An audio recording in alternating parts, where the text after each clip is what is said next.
it's the Sneaky Dragon here. We're streaming with a bit of a delay. Actually, let me see if I can put that on the screen. There is a button for this. I've just lost it somewhere. There we go. 10-minute delay because we're doing the Global Gym Battles. Squad Zero versus what? Magma Invictus? They're going to be going up against Team Magma, the one running the current $10,000 tournament series. Oh, this is going to be a tough match. I don't know who to root for. I mean, Magma Invictus is a pretty cool team, too. And Squad Zero, of course, is the team I follow just about every week. I don't know. It's a tough call. I don't know who to root for. But we're going to check out both teams, and we're going to see some awesome team matches in Pokemon Pocket. I think the first game is getting started, so I'm going to go ahead and try to put that on the screen. Yep, it seems like they're entering the password now. Alright, let me just do that, and it's gonna be just a little... Whoa! Whoa! Okay, give me a second. Discord likes to do this to me and make me rearrange the screen. Gosh darn, every time we do this. Luckily, I'll just do it once, and then it should be set for the rest of the team battles. Alright, so remember the rules. First of all, 10-minute delay. I can't respond to the chat in real time. I'm sorry. There's a lot of prize money on the line, and in Global Gym Battles, they take it very seriously. You got teams from all over the world, and they won't let me stream this unless I have a big delay. But I will try to respond to the chat eventually, so if you hang on for a bit, you stay on the stream, I will hopefully get to your question or comment as soon as I can. Now, the way it works is that each team is going to race to try to see which one can get to 10 points first. You get a point by knocking out one of your opponent's decks by winning a battle. If you knock out 2 decks, you knock out one of their players, and then they can't play anymore. But all the teams are on comms, and they're working together to try to find the best strategy. So we get to see some really good matches, and ooh, here we go. Here we go. Let me just arrange that, make sure to get everything on the screen. Looking good. I'll just tweak the size of that a little bit. Alright, that looks good. And let's get into it. It looks like the first player from Squad Zero is going to be Gur. No, wait, is it Gur? It's a different Gur. There are 2 Gurs? There are 2 Gurs? I'm so confused. I thought there was only one Gur. Well, I'm just gonna have to keep calling them Gur until I find out their full username. Let me shrink the screen there. Yeah, it says Gur. This is Gur. Why are there 2 Gurs? I'm looking at their Discord, and there are 2 Gurs right now. I think they're trying to confuse me. Either way, this is Squad Zero Gur versus Shubham! No way! It's Shub! Oh, legend! Alright, so it's Shubham. You might recognize that name. They do very well in a whole bunch of tournaments. You might have seen them on Ursi's stream from time to time. It's Shubham versus Gur from Squad Zero. This is an exciting match. We're spectating from the perspective of Squad Zero's Gur. It looks like they're running an Ultra Beast deck with Nihilego and Celesteela. Kind of learn from their mistakes. Last week, we saw them get a little bit surprised when their opponent started predicting their usual opener. So they've changed it up a bit this week. They're running with Nihilego. They're running with Celesteela. I really like this. This is a very good deck. It's done very well lately. Very hard to use deck, though. It's a bit of a challenging deck to run. One mistake can lose you the game 3 turns later. You have to really think ahead, put on your thinking cap. And I hope Squad Zero's got what it takes to win this. Very exciting. Looks like they've chosen to power up Nihilego. They're going to take advantage of its poison-type attacks. Not putting any energy on that Guzzlord they got in their hand just yet. And this is one of the cool things I can do while casting the Global Gym Battles. Because of the delay, I'm allowed to show you their hand, so we can get an inside sneak peek at kind of what they're doing and what they're thinking. I'm not on the comms, though. Well, technically I am, but I have them muted and deafened, so I can't hear them, they can't hear me. That way we don't accidentally leak anything, you know. But yeah, we could at least look at the cards and see what they're doing. So Squad Zero right now... Let me just take a sip of water. Actually, that wasn't a very fancy way. This is a teacup. I should be as fancy as possible while I'm drinking this. There we go. Yeah, you gotta stay hydrated while you're doing this. It's a lot of yapping. Alright, so it looks like they decided not to play Guzzlord on the bench just yet. You know, Squad Zero, they're risking getting red carded. They're risking getting Marsed. Bit of a big risk here, but they've decided that maybe it's worth it. Maybe they'll get a second Nihilego they could play with. Lots of cool options. So uh, maybe they're baiting it on purpose. It's hard to say, but the internet connections falling off a bit there, Gur. You gotta plug in that Ethernet cable. All right, so it looks like we're gonna see them play that Pokeball card, right? I'm sure they're gonna play that Pokeball card, right? Gonna draw that Pokeball, right? Right? Right? They never do what I think they're gonna do. That's why this is always very exciting. Even just playing a Pokeball card is something that the team likes to discuss first before actually doing it. The logic there is they want to make sure that they're making the best possible play. And even obvious moves that seem obvious to you and me, Squad Zero is going to be like, hey, what if there's a better move than the obvious move? What if there's a 300 IQ play out there somewhere that involves not playing the Pokeball card? And they sometimes do find these crazy lines. For right now, though, it seems like they're not putting anything else on the bench. Not the Nihilego they just drew, not the Guzzlord. They're I don't know what they're thinking. I'm excited to find out, though. By the way, this stream is sometimes haunted by mysterious Sableys who will mess with people, give them bad draws, bad coin flips. Hopefully we don't see too much of that today. We saw a little bit of that last stream. But like I always say, if you see one team having bad luck at the beginning, they'll usually have good luck by the end. That has been consistent in every single one of these I've casted. Whichever team has bad luck in the beginning ends up having good luck at the end. Now this is fun. Squad Zero could have put a second Nihilego on the bench. The one they got with that Pokeball, the golden Nihilego, right? But they didn't do it. Why didn't they do it? That would have given them extra poison damage on that Silvally. They're saving it. They wanted to keep that bench slot opened, to keep their options opened. Unfortunately, Nihilego goes down, and now that there's 0 Nihilegos on the bench, that Sylveon will take even less damage. It's only going to take 10 damage on the tick. I don't know about this. I feel like had that second Nihilego been on the bench, Silvally could have gone down to Nihilego Poison, potentially. Right? Because it would have taken another 30 damage. I don't know. I might have survived with like 10 health or something, but would have taken a lot more damage. Would have taken a lot more. Well, Save Squad Zero made the right decision there. I mean, they should have known that Silvally could one-shot their Nihilego. It has exactly 70 health. Not quite sure what they were thinking. And they're going to put it on the bench now anyway. Whoa. The screen is frozen. I gotta say, Gur's internet. He's a little bit of a buff today, and this is one of the reasons I really hope Pokemon Pocket gives us spectator mode pretty soon. That way I can display this in a glorious, fantastic, the beauty that the game is deserved to be in. But for now we'll make do with what we've got. Ooh, they're putting Guzzlord on the bench. Still not putting that golden Nihilego on the bench. It's like they're allergic to Nihilego. There it is. All right, they're dropping it on the bench now. I kind of feel like it had to have been a mistake. Had to have been a mistake not to put it on the bench earlier. Maybe I'm wrong, but I feel like they missed out on 20 free damage. I'm not sure what was going on there. Guzzlord is going to use Grindcore. That's going to be 30 damage. And then Silvally is going to take another 20 damage from this one Nihilego being on the bench. So the poison is now 20 damage. But it would have taken 20 more damage had that Nihilego been there. So it wouldn't have been KO'd, but it would have been a lot weaker. And making me wonder, if Squad Zero should maybe have just stuck it on the bench. I don't know. But they wanted to keep their options open, and they did. And there's a strategy there, I imagine. Meanwhile, Magma Invictus Shubham, a living legend, by the way.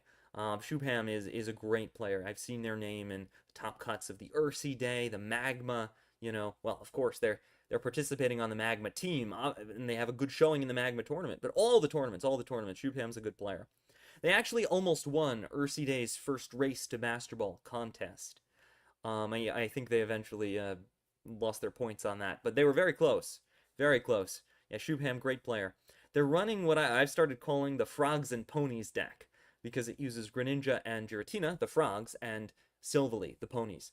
And the idea is that you use Silvally to draw lots of Greninjas and try to sweep your opponent with Greninja and Giratina. It's a very adaptive deck, a very hard to play deck, probably the hardest to play deck in the game. I think. Frogs and ponies. Ooh, and it looks like we've just hit the 10-minute delay limit, which means now we're live on YouTube, but you're watching this 10 minutes in the past. The future? I don't know. Either way, it seems like Shubham has decided to retreat the damaged Sylveon, get it out of harm's way. And meanwhile, Squad Zero is ready to go to absolute town with their Guzzlord. But they've already lost a prize point. Gotta be a little careful here. Gotta be careful. They're clicking on their decks, their opponent's decks. They're noticing that Shubham only has 5 cards left because of all the Sylveon draws they've been doing. Meanwhile, Squad Zero has 9 cards left in their deck. So the odds of Squad Zero drawing a card they need is much, much lower than the odds of Shubham getting the card they need. Squad Zero decides not to play the Professor Oak. Not worth it. They're just going to activate this Poison Barb. They're thinking about it. Okay, yeah, there it is. They activate the Poison Barb, and they're going to power up Guzzlord and start swinging. Now, one problem I'm seeing here is that whatever Guzzlord does, it is going to become very vulnerable to Giratina and Greninja next turn. It's going to be a ton of damage. I don't know if Squad Zero is going to be able to win this. Giratina plus Greninja is 150 damage. That's so much damage. Even if Squad Zero manages to defeat the Giratina, which they'll probably be able to do thanks to the poison retaliation and Giratina's, self-damage and all that, Guzzlord will be so weak, so incredibly weak, that it will probably go down to Greninja immediately after. It seems like Squad Zero has already been checkmated by the power of Shubham. But it's not over yet. Squad Zero could still draw a healing card that could change everything. It all depends on what happens next turn, what Squad Zero draws. What? What? I'm super surprised and more than a bit confused. Squad Zero, it seems like Shubham decided not to attack Guzzlord. The game is so confused it froze again. I don't have control over that. Sorry, it's Gur's phone. But they chose to knock out Celesteela using Greninja and Cyrus instead. That was a bold move. I think the idea there was they didn't want Giratina to get poisoned and get in range of Guzzlord. And they felt that this strategy would give them a better chance to win. Squad Zero... What? Squad Zero decided not to play Sabrina in this position. They're just going to attack with Grindcore. Oh, I see what they're doing. They're trying to deny Giratina energy. Unfortunately, that was only a 1 out of 4 chance. If it were me, I would have just attacked here. I would have used Sabrina, knocked out something in the back line, probably a Sylveon, and then Giratina would have to self-poison and you KO it next turn. That's what I would have done, but ultimately it didn't even matter. Didn't even matter. Actually, I think Squad Zero was right, though, because Squad Zero correctly predicted that Shubham's play the previous turn meant they had a Cyrus, and they were going to win the game unless Grindcore went off. So yeah, Squad Zero made the right decision. I was wrong. Squad Zero made the right decision there. They were trying to deny Giratina that play we just saw, but they didn't get the coin flips. Why didn't they get the coin flips, Sableye? Come on. Yeah, Sableye, messes up people's coins, forces them to flip tails sometimes. It's the world of Pokemon. Alright, that's going to be 1 win to the legendary Shubham. I'm going to go ahead and update the game here. Shubham takes game 1, and that's going to be 1 point for Magma Invictus. This means Gur has lost their first deck. Before we get into the second game, though, I just have to do something really, really quick. We're just gonna make sure that folks can find the stream. I just gotta post it some places real quick. Give me 1 second.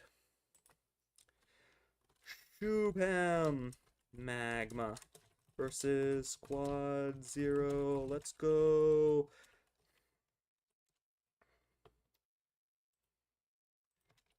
Yeah, we're just gonna post the game real quick because we are live now. All right, let's get back into the game. What? Wait a minute. There we go. Okay, so Squad Zero is coming out with... Ooh, this looks like the Eevee Party deck. I love this deck. This is the deck that led Squad Zero to victory last week. Great stream, by the way. If you haven't seen it yet, it's still archived on YouTube. Possibly on Twitch. I don't know how Twitch works, but it's on YouTube. Last week's match between Squad Zero and their opponents was amazing. It was so good. So good. And this deck is part of the reason that Squad Zero was able to climb back as far as they did and not suffer an incredible loss. This deck was their carry. This deck has the spirit of Squad Zero. Eevee Party is a fire energy deck, but it uses mostly plant type and psychic type Eevee evolutions, which is really crazy. Sylveon is in this deck, but it can't even attack. It just exists to help you draw more cards. Leafeon is in this deck. It also can't attack, not without the help of Leafeon EX, whose ability gives it the leaf energy that it needs. But the real hero of the deck is Flareon. Flareon does the big damage, together with the Eevee bags and the trainer card red, to knock out very powerful Pokemon. It's a very good deck, a very adaptive deck, and we see that Gur has all 4 adorable Eevees on their bench. Their bench is full of Eevees. I just want to scoop them up and hug them. It's so great. And we're going to see if Squad Zero can pull this back, because Team Magma has a win. You know, Gur is on the fence. Gur is on the fence right now. Gur is in a little bit of danger. If Gur loses this match, Gur will be sent to the Shadow Realm and obliterated and unable to continue play. Actually, hold on a sec. I made a slight mistake on the screen. Shubham is of Team Magma. I didn't put their team name on the little thing on the left there. It's kind of tiny text, but I still want to make sure it's proper and up to date. All right, Shubham of Team Magma. There we go. All right, Squad Zero is rapidly trying to figure out which Pokemon to put the energy on. It's a bit of a tough decision here because Leafeon EX cannot attack this turn. Yeah, it seems like they just wanted to put the energy on a an Eevee EX in the back. They're probably going to try to evolve that soon, and they use Leafeon EX's ability to give itself a leaf energy.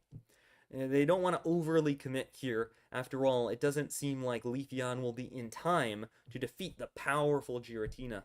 Oh no! Sylveon is played by Shubham. It's going to be +2 cards for the Magma team. That might give them a Froakie that they really need. No, but it gave them a Professor Oak. That's 2 more cards they were able to draw. The draws just go crazy sometimes. And, you know, Squad Zero has not gotten a Sylveon yet. So they're missing a lot of the draw power that we're seeing from Team Magma. I'm not seeing them put anything on the bench, though. Maybe they didn't get the Froakie that they were looking for. When you're playing the Frogs and Ponies deck, which again is the Greninja, Giratina, and Sylveon deck that we're seeing from Shubham, you really want to get Froakie on the bench as early as possible. Whoa! Massive retreat from Shubham. I can't believe what I'm seeing. Giratina dumped its energy to go to the back line and put Sylveon in the front. And now we're seeing a trainer card Mars. Devastating. That's going to delete 4 cards from Shubham's hand. It also runs the risk of giving them the Froakie they needed, but at that point, you kind of gotta play the Mars. Alright, Leafeon EX goes ahead and gives itself the energy it needs to attack this turn, and we're possibly gonna see... Sure enough, there it is. Flareon! Kind of the queen, the king, the core card of the deck. Evolve from that Eevee EX we saw earlier, get that fire energy. Leafeon attacks, and Sylveon is 1 attack away from going down and giving Squad Zero 2 prize points. It looks like what happened last turn is Shubham bricked and was not able to draw a Froakie. But ironically, that devastating Mars, that crippling Mars, gave Shubham 2 of the Froakies that they needed. It's not too bad, though. Shubham also needs a Rare Candy and a Greninja. And with only 2 cards in their hand right now, it's going to be a little bit tough to get the cards that they're looking for. Shubham decides to sacrifice a Froakie instead of a Sylveon to stall for a little bit longer, since Froakie is not an EX Pokemon. Squad Zero has just drawn their own Sylveon, and they have the option to play it, making one of their Eevees effectively useless, but giving them 2 more cards. It's an interesting decision. We'll see if Squad Zero is going to go for it or not. Drawing 2 cards is nice, but it's not necessarily necessary at this point in the game. Are they going to do it? If they're worried about playing down, by the way, means you play cards in your hand, not because you want to play them, but just because you want less cards in your hand. A better way to play down, in this case, would be to evolve with the Leafeon that they have in their hand, not the Sylveon. But it depends what they're going to do and what their strategy will be several turns from now. This is one of those really intelligent and strategic positions, because whatever Squad Zero does will lock them out of other options in future turns. So they need to really think carefully about how they want to play the game going forward. Leafeon EX gives itself an extra Leaf Energy, one it does not need. I don't know why... Excuse me. I don't know why they've decided to do that. Sorry, I'm a little bit allergic.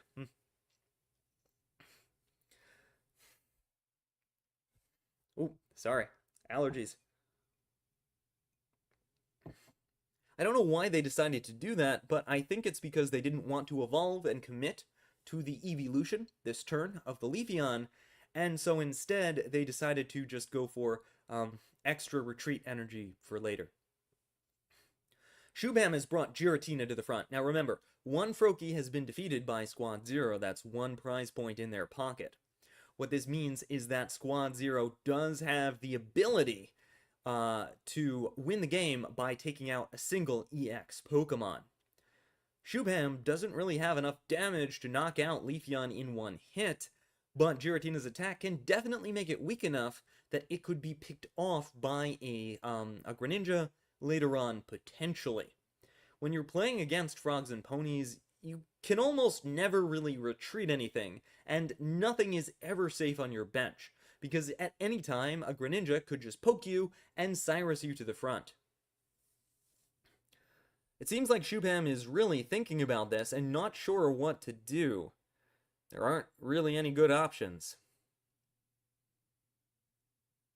They might have just bricked this game, and they've decided to sacrifice the Froakie. They've discarded more energy on Giratina. They're sacrificing Froakie here. This is a very difficult game for Magma. It looks like they hard bricked. Bricking means that you did not draw the cards you need, and you don't have any plays because you couldn't draw the cards you needed to make plays. Excuse me. I am going to blow my nose so that I can fix this. Give me just one moment.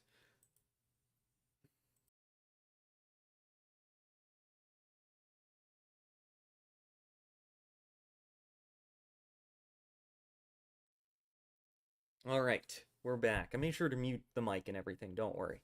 We don't do any gross stuff on this stream. Alright, so Leafeon has a clear ability to just knock out that Froakie and pick up another prize point.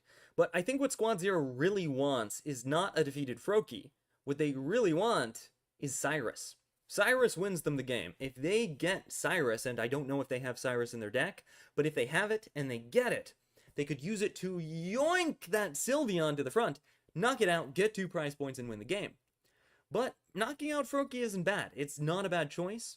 You know, it's 1 more prize point. It means knocking out the possibility of Greninja in the future. With both Froakies defeated, Shubham can't play Greninja. It's impossible. Unless they have, I don't know, Celestial Elder in this deck, or something like that, which I don't believe anyone runs that in this deck.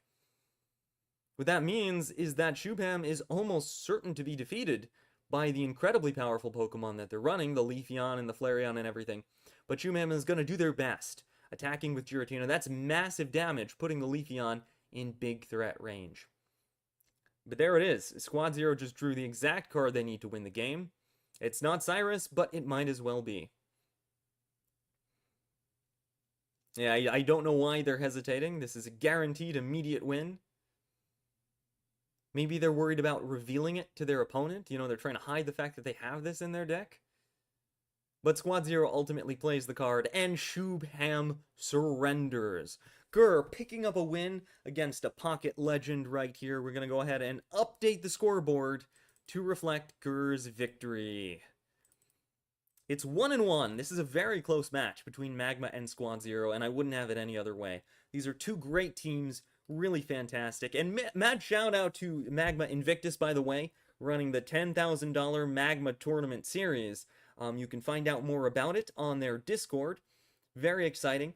And it's, I believe, free to enter. I'm not entirely sure. I haven't entered it, but I think it's free to enter. The idea is you enter the weekly cash cups. You can compete for a small amount of prize money, and then you can win tickets that give you a chance to enter the big, you know, $1,000 tournament at the end of the season. It's very exciting.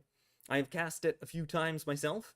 I haven't gotten to play in it yet, which is a struggle. I want to play in it, But, you know, caster life, gotta support the community before I can participate, I guess. All right, so right now what's happening is that Shubham needs to decide if they want to use what's called a replay token. They have the ability to sacrifice their final deck, their second deck, send it to the Shadow Realm, never be allowed to play it again, but in exchange they can run Frogs and Ponies a second time.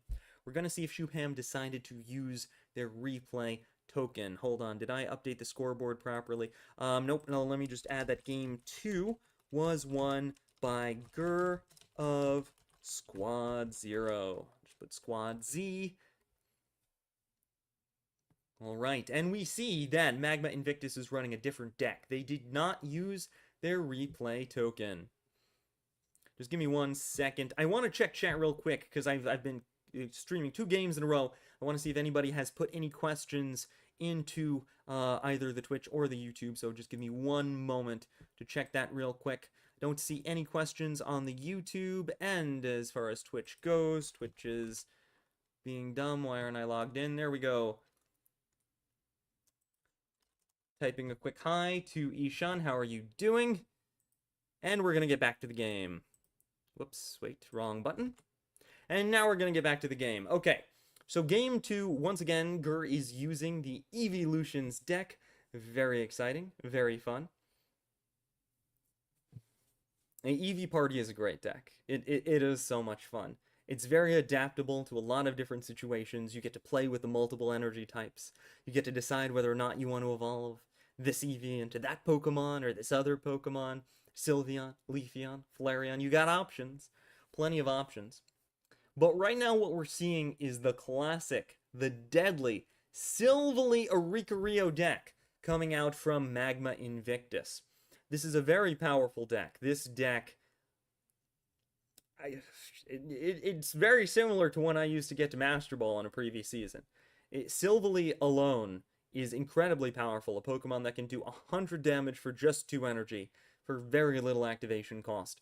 And coupled with Oricorio, a Pokemon that's immune to damage from EX Pokemon, it makes it very challenging for decks like Eevee Party to do any damage at all to it. That is, however, why Eevee Party runs the regular Leafeon card. Regular Leafeon has the incredible ability to one-shot Oricorio, which makes it very valuable. But in order to activate Leafeon, you have to have Leafeon EX in the active position, and you also need Leafeon on the bench, which requires multiple EVs, multiple cards. It's difficult to get online quickly, and Squad Zero is struggling to see whether or not they want to start powering up this Leafeon EX, or potentially try to draw the other Leafeon. They're looking at how many cards their opponent has in their deck, they're calculating, and they ultimately decide to stop here. What's interesting is they decided not to play their Professor Oak. They're worried their opponent might red card them, and so they want to keep that Oak active and alive in case these cards get shuffled back into their deck, so that way they can draw it later.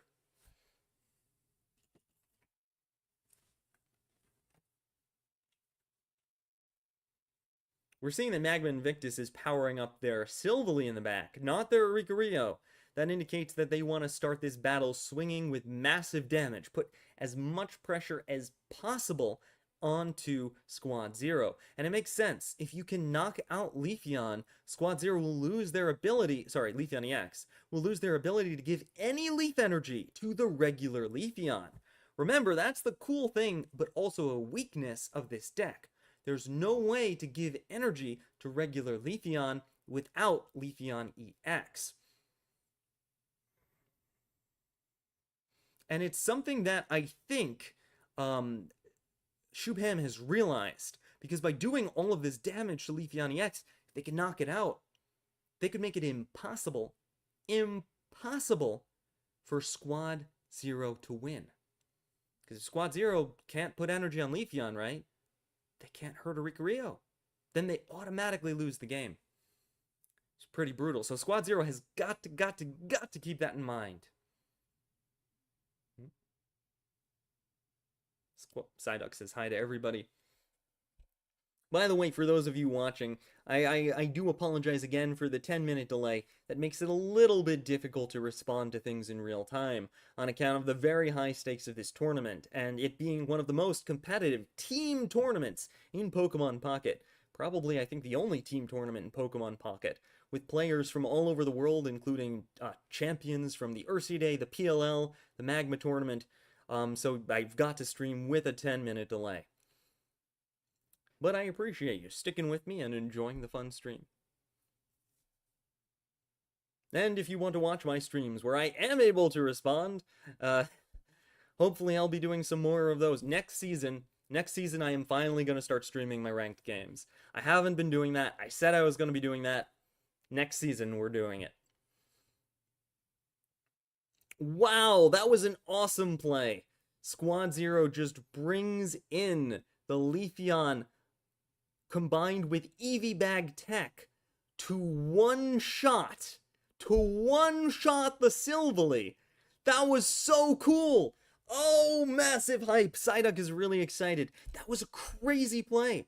No, I didn't expect that at all. Leafeon just assassinated Silvally. Silvally's entire plan was to put too much pressure on Squad Zero, but Squad Zero Uno reverse carded it by getting that double Eevee Bag bonus and using Leafeon EX to power up regular Leafeon. Oh my goodness. I'm so excited. I'm not breathing correctly. They were able to knock out Silvally with the Leafeon that was supposed to attack Oricorio. Nobody expected that. And now Shubham has no energy to attack the regular Leafeon, so it can still retreat if it needs to, safely, and save itself for Oricorio later on. Really well played by Squad Zero. That was a surprise, I dare I say, a sneaky assassination and a fantastic play. I tip my hat to that play. Squad Zero had a little bit of a rough streak lately. If you saw them 3-2 matches ago, they weren't at their best. They were having some communication troubles. They were dropping games that they should have won, dropping entire sets they should have won. And they weren't quite being the Squad Zero that I saw at the beginning when they were the top-ranked team in their division. But right now, I think we're seeing Squad Zero has fixed their issues, and they've come back together as a team. I mean, I'm just seeing fantastic plays. You know, they're going even with Shubham. They're surprising me again. They're proving me wrong again. This is the Squad Zero that I want to see. This is the Squad Zero that I occasionally might slightly overhype, possibly a little bit. Just sometimes. Anyway, so Squad Zero is in a pretty good position right now. They put a lot of pressure on their opponent, but they need to decide how to follow up. Obviously, they can't leave that Leafeon in the active slot. It's going to get knocked out, and then they lose the only thing that can beat Oricorio. So Squad Zero, you know, they got to retreat this Leafeon into something. They got to retreat it into something. But they don't know what to retreat it into, and they got to decide on account of they have 8 seconds left. And they didn't retreat it into anything. Squad Zero is just like, you can't attack me. You can't attack. You got no energy. You got no energy. You're not attacking today. I don't know if that's true, though, because this is Shubham we're talking about. Shubham comes with the plays, right? Shubham is pretty good. So we might be seeing Shubham bring, like, Dawn, for example, pass that energy on the bench attached to that Zeraora onto the front Zeraora, and then all of a sudden, Hocus Pocus, Leafeon can be attacked. However, that would run the risk of Leafeon swinging and dumping all of Zeraora's energy. So, even that wouldn't necessarily work. I think Squad Zero actually made the right choice. I was wrong again. Leaving Leafeon in the active slot was a power move, because there's nothing threatening it. And when I'm wrong several times in a row, that's how you know Squad Zero is back. Heck yeah. That being said, Shubham is still a very good player, and they're thinking, you know, Team Magma's thinking. They've got some great players over there in Team Magma Invictus, and they're trying to figure out if there's a way to get around this, and I think they just found it. By putting Cape on Zeraora, it can survive a hit from Leafeon, and that will give it the ability to live. But it's not that simple. It's not that simple, because Squad Zero, they've got a plan. retreating Leafeon, specifically discarding the fire energy, not only puts a fire energy in the discard pile that Flareon can activate with combustion, but it also keeps the leaf energy on Leafeon so that Leafeon has the ability to power up without Leafeon EX going back into the active slot. Now that it has that leaf energy, it can attack whenever it wants to. Flareon EX, we talked about this, it's the most powerful card in the Eevee Party deck. Just destroys that Zeraora and means that Squad Zero is only 1 prize point away from absolute victory. This is looking really great for Squad Zero. They've been slowly disassembling their opponent ever since that genius play where they took out a fully powered Silvally with Leafeon plus double Eevee bag. That was such a good move. That was such a Squad Zero move. Fantastic. That one move at the beginning of the game won them the game. It won them the game. Team Magma is trying to stall with Oricorio because, as we know, Flareon can't defeat Oricorio. It can't damage it, being an EX Pokemon. Oricorio's ability just prevents EX Pokemon from doing any damage. And we see that they decide to switch into the Zeraora instead, maybe try to attack Flareon, but ultimately it doesn't matter. That Zeraora is going to get one shot by Leafeon. I know it. You know it. But why are they hovering over the defeat button? Why are they hovering over the defeat button? Hold on. Has Shubham actually won the game? Has Shubham actually won the game? Wait a minute. I don't believe Team Magma has pulled a prize point yet. This would only be 2 prize points, if I'm not mistaken. This would only be 2 prize points, right? Have we miscounted? Has Shubham actually won? They've got 10 seconds to make a decision. 9, 8, 7, 6, 5, 4, 3. Zeraora attacks, defeating Leafeon EX. Hold on. But it's only 2 prize points. It's not enough. It is not enough. Right now, Squad Zero basically has their pick. Either Flareon or Leafeon can do enough damage to knock out Zeraora, picking up the final prize point. Flareon uses Combustion, doing 20 damage to itself, but that's okay. It will survive, getting the extra flame energy it needs. Turbo Blaze activates, or I guess I should call it Turbo Fuoco, and Zeraora is knocked out, giving Gur the 3 prize points they need to win the game. And this is the end of Shubham. I didn't expect Shubham to go down this quick. I honestly did not expect Shubham to go down this quick. Squad Zero has not even lost a member yet, and yet the very impressive Shubham has been defeated. Oh my goodness.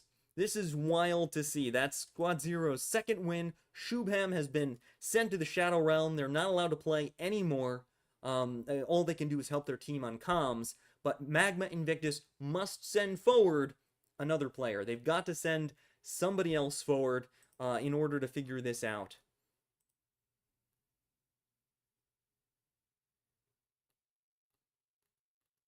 Alright, give me 1 second, because I got like just a bajillion pings all of a sudden. I'm trying to figure out what's going on. Someone was pinging me nonstop. Hold on. Oh, okay. This is important. You can only repeat if you're 0-1, so Magma could not have repeated after the first player went 1-1. Gotcha. That's good to know. Thank you, Reapy. Alright, a little bit of a qualification. Clarification, there's the word, on the replay token rule. Apparently, you can only replay if you're 0 and 1, meaning that your deck has lost, the player, not the deck, the player 0 and 1. So you lose the first game with your first deck, basically. Alright, so Gur is still alive. Shubham has been defeated. Actually, let me update that the games thing, because Shubham has won games 2 and 3. Gur has won games 2 and 3. I can't speak anymore. And Shubham's knocked out. I don't know what to do with that. Shubham is knocked out. Let's take a look at the chat real quick, see if anybody has any questions. Bolter 4-4. Is this game relevant for playoffs? Oh, yeah. Yeah, this could be very relevant for playoffs. This could determine which players are able to go to the final round. Oh, a lot of folks on Twitch today. Hi, Twitch. How's everybody doing? All right, I don't see any more questions, and thanks again, Reapy, for clarifying that. Hey, Bene, how are you doing? Hey, Bene. Thanks, Reapy. All right, let's see if Team Magma Invictus has chosen their next player yet. I'm gonna go back to the stream, see if they're. Yep, they have. All right, let's jump right into the game. All right, who is this next player? I can't see their name on account of Gur's internet not being super fantastic. Hopefully at the game end screen we can see who they're fighting. That's unfortunate. Maybe someone in chat can let me know, but yeah, it's one of the problems with streaming stuff like this when the mighty internet decides not to behave. I don't know, maybe like I could super zoom in. I can't. Can you make out what that says? I can't. Oh, Llama? Oh, Llama? Is it that, like, AI platform? I don't know. I can't read it. I can't read their name. That's alright. We're just gonna watch the game, and I'm just gonna refer to them as Team Magma until I find out. Alright, so Team Magma is once again running an electric-based Oricorio deck, but this one is the master of the ponies, right? It's Arceus. Arceus, Oricorio, Zeraora, fantastic combo. This deck has gone pretty far in recent tournaments, I think, while I was watching and casting the PLL Finals the other day, the PLL Top Cut. This deck went really far. It might have even been, I think it made it all the way to the finals. It might have won. I don't remember exactly which deck won, but this deck did fantastic. It might have even won. And yeah, no, it's just a great deck overall. And the funny thing is, Eevee does no damage, because that's an Eevee EX. And so technically, Oricorio is immune to that attack. Squad Zero probably knew that. I certainly hope that they knew that. Maybe they were attacking just for the funsies. But yeah, Oricorio is even immune to Eevee EX, which is pretty funny to see. It's just taking no damage from that. Meanwhile, Oricorio is powering up. You've got the Electric Cord on there, which could gift energy to Arceus. I didn't even know it could do that until yesterday with the PLL Top Cut. That was wild. And now we're gonna see Magma putting on a pretty powerful show. I feel like they've picked a pretty good deck to fight Eevee Party with. It not only has the Oricorio, which was very scary last game, but it also has Arceus, which I think will be a lot more powerful against, you know, the Leafeon, the Flareon, the other stronger EX Pokemon. Arceus is like the real Silvally, in case you didn't know that bit of Pokemon lore. Silvally was actually a failed attempt to clone Arceus, to copy Arceus. So actually, Arceus is, funnily enough, a strictly better version of the deck we were just watching. From a Pokemon lore perspective, from a Pokemon Pocket perspective, it's hard to say. We see the Mars coming out from Team Magma. Wait, they're Magma Invictus, so if I say Team Magma, they're basically Team Magma. Why is Groudon not their mascot Pokemon? Oh, wow. I can't believe I'm just realizing that. Magma Invictus is Team Magma. Right on the nose, Sneaky. How did I miss that? Ugh. Alright. Well, Squad Zero cannot damage this Oricorio with Eevee EX, obviously. They need to bring something else in and do something, but they kind of just don't have the cars. What are they going to do? Flareon? Flareon's not ready. Flareon's not ready, and Flareon can't even damage that Oricorio. Right? What can they do? Oricorio was a really smart pick by Magma Invictus. It was a fantastic pick, because it's just locking up this Eevee formation. You gotta realize that Squad Zero got a little bit lucky. Good job, Sableye. Got a little bit lucky last game with being able to get both their Leafeon EX, and the Eevee bags necessary to pull off that crazy assassination we saw. It was a great move, a brilliant move, but not something they can do every game. And so playing Oricorio again was really smart by Magma, because odds are it'll lock up Squad Zero this time. They're not going to get lucky a second time in a row. We see Oricorio now has enough energy to start attacking It's going to be able to do 50 damage, which is over half of EVAX's health, and we're even seeing a cape get put onto Arceus, making it even more difficult to knock out. That cape is going to mean that it will be hard, if not impossible, for Flareon to one-shot the Arceus later. So it's good foresight by Team Magma, preparing for the future. Alright, we're going to see a draw come out, and that is an Eevee, but not an Eeveelution. Squad Zero really needed an Eevee this turn, and they didn't get it. Sorry, an Eeveelution this turn, not an Eevee. I got it backwards now. They need Leafeon and Leafeon EX, and they only have one of them.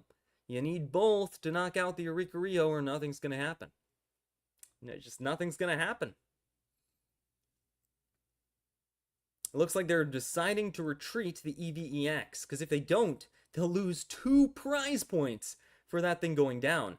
Regular Eevee comes forward, and we're seeing some energy get put onto, it looks like, an EVEX on the back line, but they're thinking about it. Honestly, this is a very tough choice for Squad Zero overall. They've got to be very careful. They're not preparing for an attack right now. They're preparing for an attack several turns in the future. They're thinking about a future where they get the Leafeon, they knock out the Oricorio, then what? They need something to contend with that Arceus in the back line. And that's what Squad Zero is doing right now. They're preparing to fight Arceus. We see Eevee use Collect or Tassa, and they get, ooh, that's a nice card, a Professor Oak, a Professor's Research. Hopefully that will enable them to draw the Eeveelutions they're missing next turn. But right now they're going to have to suffer another devastating attack from Oricorio, and meanwhile in the back line, Arceus is becoming more and more powerful with each passing turn. I happen to know that that Arceus deck tends to run Dawn, so it could attack as early as next turn, potentially. Things are looking pretty dire for Squad Zero, as Magma Invictus is trying to come back and even up the score once again. Zap! That's 50 damage to Eevee. But Eevee hangs on, and oh! I see a Leafeon, but is it the one they needed? We can't quite tell because it's covered what the other Leafeon in their hand is. But if that's a regular Leafeon, then this could be it. This could be it. We could finally see Oricorio go down. Professor Oak gets played. That's going to be plus 2 cards. They get a Cape and a Sylveon. Not bad overall. And there's the regular Leafeon. Squad Zero has done it. They've done it. They've drawn the cards they need to defeat Oricorio. But is it too late? It might be. It might not be. I don't know. Even if Squad Zero can defeat Oricorio, can they defeat the Arceus that comes after? Remember, that Oricorio is wearing an electric cord that will give energy to both benched Pokemon, including the Arceus. Even though it's not an electric Pokemon, it will still be able to benefit from the electric energy gifted by the Oricorio, meaning it will almost certainly come in and knock out this Leafeon next turn. Squad Zero is powering up multiple Pokemon in preparation for trying to survive the Arceus. They're setting up the board. They're trying to get ready. They're saying, all right. I can't actually hear what they're saying, but I imagine they're saying, all right, team, here's the plan.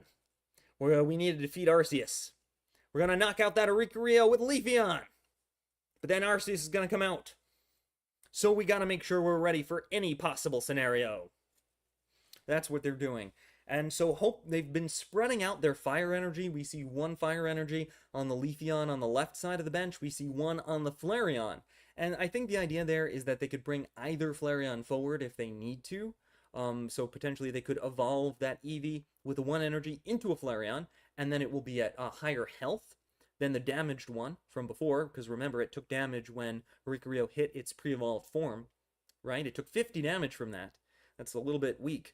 But they also don't want to evolve it yet, because they might need to play Silvally to draw 2 more cards to get more damage items to defeat Arceus.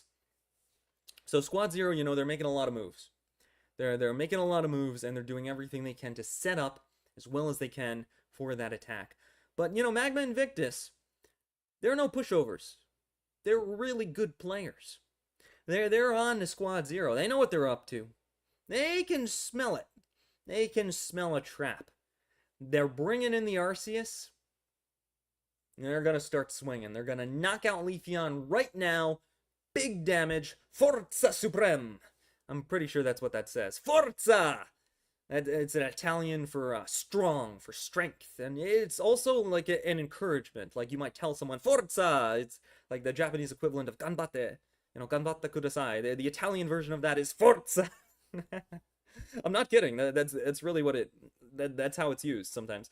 So, that's a really cool name. I like that, actually. Forza Supreme. That's a great name. I didn't realize that was the Italian move for Arceus. That's a quality name. Dang. All right. I'm going to start gushing over language stuff for a second. So, they've decided to evolve it into Sylveon, and no stinking way. No stinking way. They managed to draw. They managed to draw the trainer card red. That's legendary. Flareon combustions, giving itself 20 damage. Fire energy goes on Flareon. This is why Squad Zero was holding off. This is why they were holding off on that evolution. Just in case they needed to evolve it into Sylveon, to draw 2 cards, to get Trainer Card Red, to play it with Eevee Bag, to activate Turbo Fuoco, to do exactly 160 damage, perfectly knocking out Arceus, and taking the game. Let's go! That was a good move. That was a good move. They were setting up for it all game. Every single move, every single energy decision that they made was building towards that one play. This is OG Squad Zero. This is the Squad Zero I watched at the beginning of GGB. Fantastic. I'm going to update the scoreboard in just a second. That's a 3rd win for Squad Zero. And we're going to update the game text. Gur has taken game number 4. Incredible. Incredible. And these are not easy matchups. These are matchups against... That was a matchup against a deck that Magma Invictus specifically picked to defeat Eevee Party. They specifically picked the Arceus Oricorio deck to knock out Eevee Party, and it didn't work. That is how good Squad Zero is playing right now. And Magma Invictus is not making any mistakes. I want to be clear. They're not doing anything that's making me go like, oh, why did they do that? No. Magma Invictus is playing very well. Both teams are playing very well. But Squad Zero is just knocking it out of the ballpark with very careful, dare I say, perfect moves. Move after move. Carefully dissecting their opponent. Carefully playing towards their win con. It's really good. I'm enjoying this set.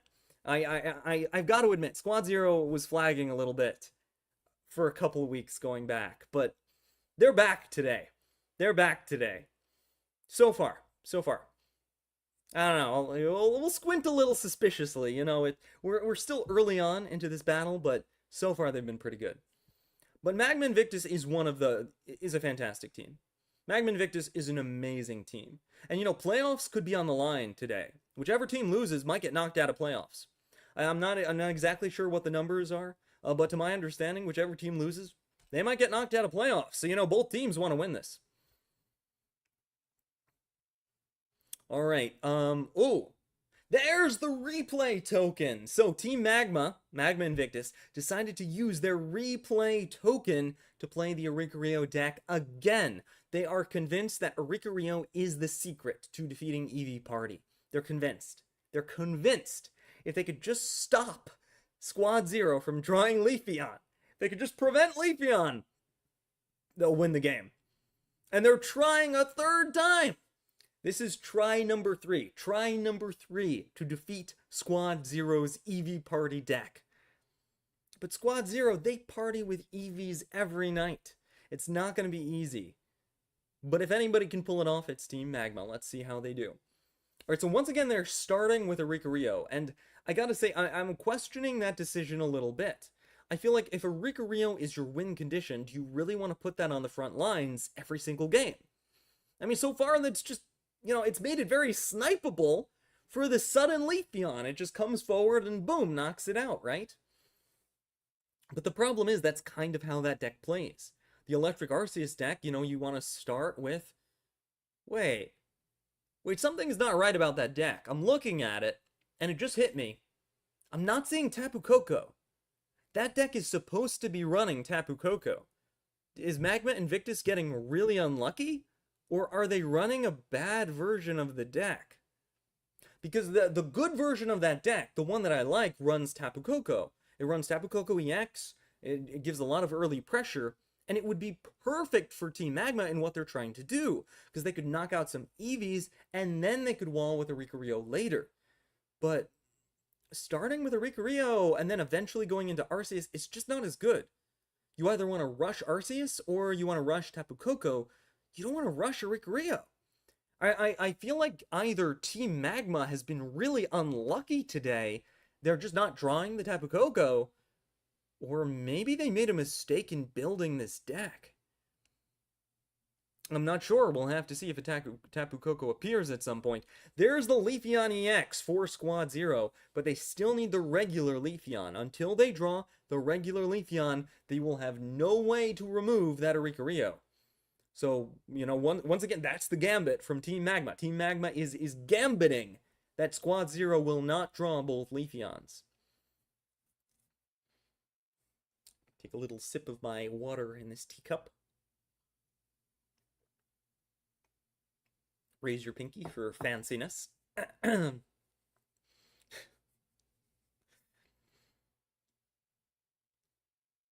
Squad Zero is hovering over that energy decision. Oh my goodness. It seems like they might be going for the collect here. That'll give them +1 card. But there's always a risk in doing that, right? If you don't evolve into Leafeon EX, you might get red carded out of it. That would be devastating. If they can't get that Leafeon, they lose.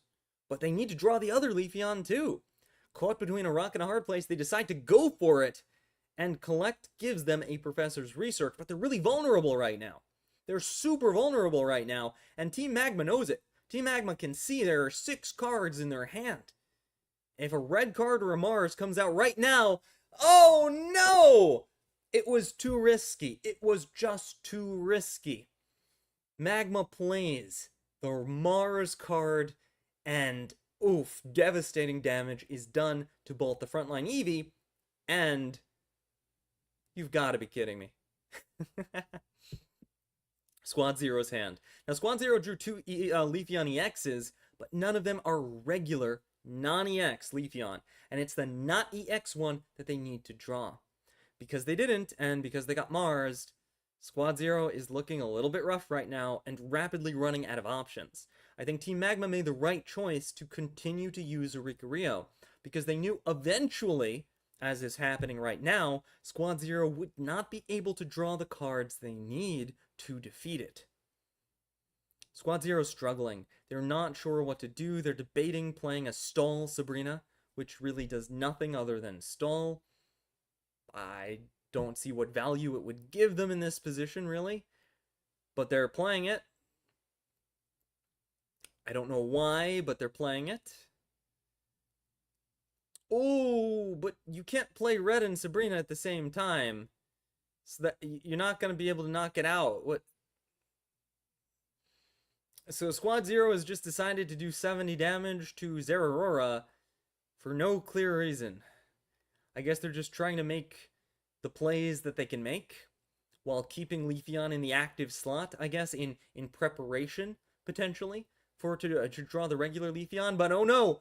Arceus has come to the front lines! Dawn is played! That means Arceus will be fully powered this turn. It will be able to attack and capable of dealing. There's the Tapu Koko. Okay, so yeah, Team Magma must have been really unlucky just not drawing that Tapu Koko this whole time. Arceus attacks, dealing 130 damage, knocking out Leafeon EX, and giving Osoma, there we go, finally got a name for that player, Osoma 2 prize points, and putting Squad Zero in check. This is it. Squad Zero needs to win this turn, and it's just not possible. There's no energy on any of the EVs. No way to attack. No way to survive Arceus. If they had an active Flareon, at the very least, Flareon could have attacked here with Red and knocked Arceus out, but they just don't. There's nothing. That Mars was too devastating. It put them too out of position. Team Magma made a really good choice. And I think we're witnessing the end of Gur. Is this it? Is Gur about to be defeated here? They're hovering over the surrender button. They're considering it. They're trying to think if there's anything they can do, anything at all they can do.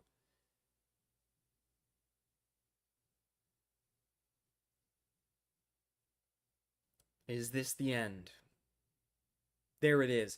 There's the surrender. Gur is going down and is banished from the field. Gur is no longer allowed to play. They're gone. Their decks are gone. Magma Invictus has defeated Gur, earning themselves a second point.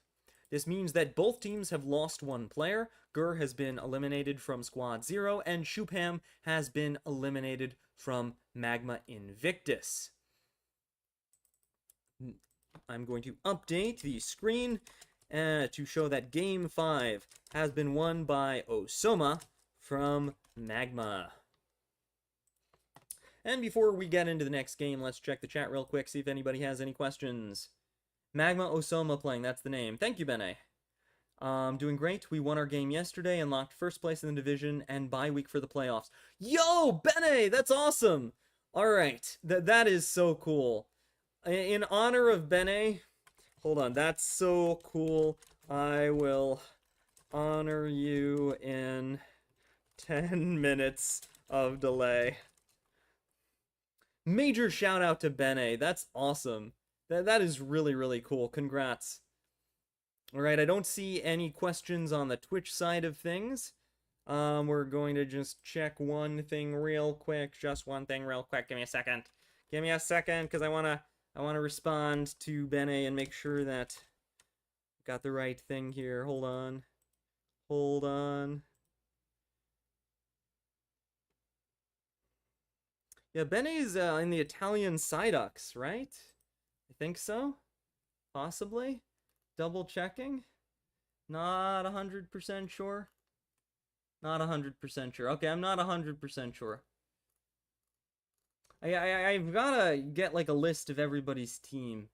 Okay, no, I'm not 100% sure. Well, whichever team you're on, Bene, major congratulations. Crazy congratulations to making it to top of your division. All right, we're going to go into the next game. I think Squad 0 has chosen their next team member. Who's it going to be? Oh, no, they haven't chosen yet. Okay, I can still blab for a bit longer. Yeah, they're still deciding on who they're going to send out next now that Gur has been defeated. Actually, you know what? Let me ask this in chat. Bene, what is your team name? I want to confirm. Also, I'ma be also I'm gonna be a little fumbling in 10 minutes. Yeah, if Bene is a member of the Italian Psyducks, we're gonna do a thing. If they're not, then I'm not gonna do a thing. I need to confirm this. I need to confirm this. Which team was Bene a part of? Because I'm trying to click on everybody's name in like the Global Gym Battles thing, but it's not showing me.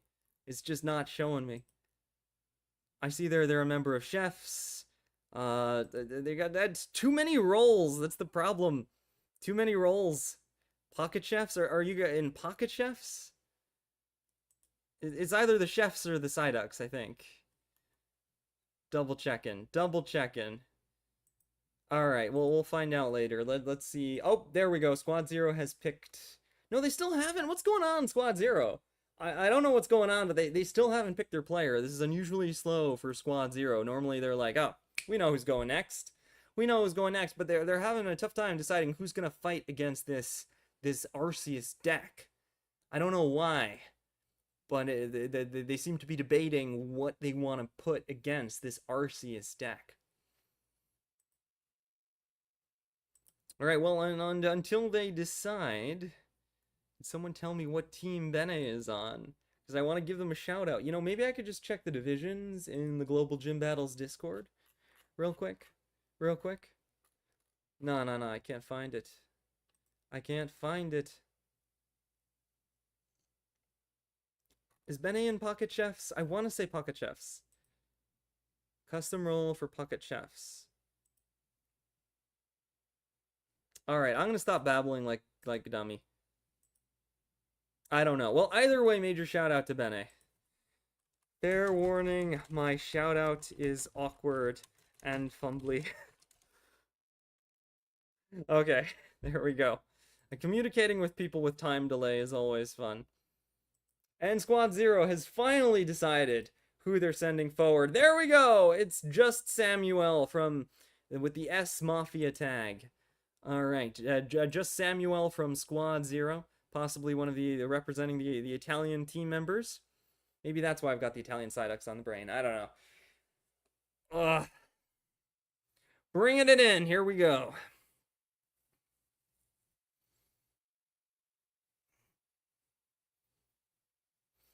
Oh, wait, I didn't update the score. Did I update the score? Yeah, Shubham has 1 win, Osoma has 1 win, Gur has 3 wins. Yeah, the score is up to date.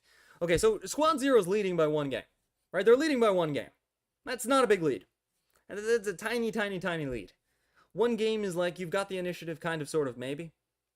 But right now, Squad Zero is coming in with the initiative. They chose to use this deck against that deck. Ooh! I don't know about that. I don't know about that. I have to say, things are looking pretty bad for Squad Zero. It's looking pretty bad. What's happening is that Magma Invictus got Tapu Koko start with second turn. That's big. That is big. All right, that's like next guaranteed win in this position. It's not over, but it's scary. When Tapu Koko gets to go second like this, it immediately does 30 damage and builds up energy before you can even do anything. And the next turn, it's going to start swinging for 90 damage a turn. Boom, boom, boom. Meanwhile, with 130 health, there's no way Squad Zero can knock that out in time. Additionally, Squad Zero does not have Giratina on the board, so they're not building energy on that. They don't have Froakie down, so they're nowhere near Greninja. They've got absolutely nothing that can deal with that. Nothing. The only thing they could do is start spamming Sylveons like their life depends on it, and hope that the Sylveons can bring this thing down in time. But because Magma got to go second, Squad Zero is nowhere near enough energy to pull it off. Meanwhile, due to the Zeraora on the bench, Magma is flush with energy. They got energy for days. Squad Zero is in a really big, bad spot right now. They're in a bind.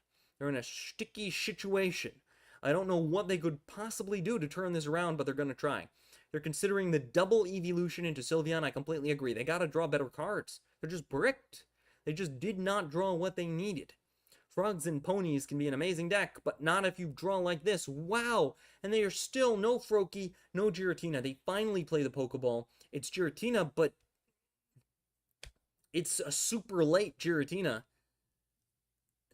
Squad Zero is going to be forced into trying to hyper-power a Giratina and hope it's in time to take on Tapu Koko. That's all they can do.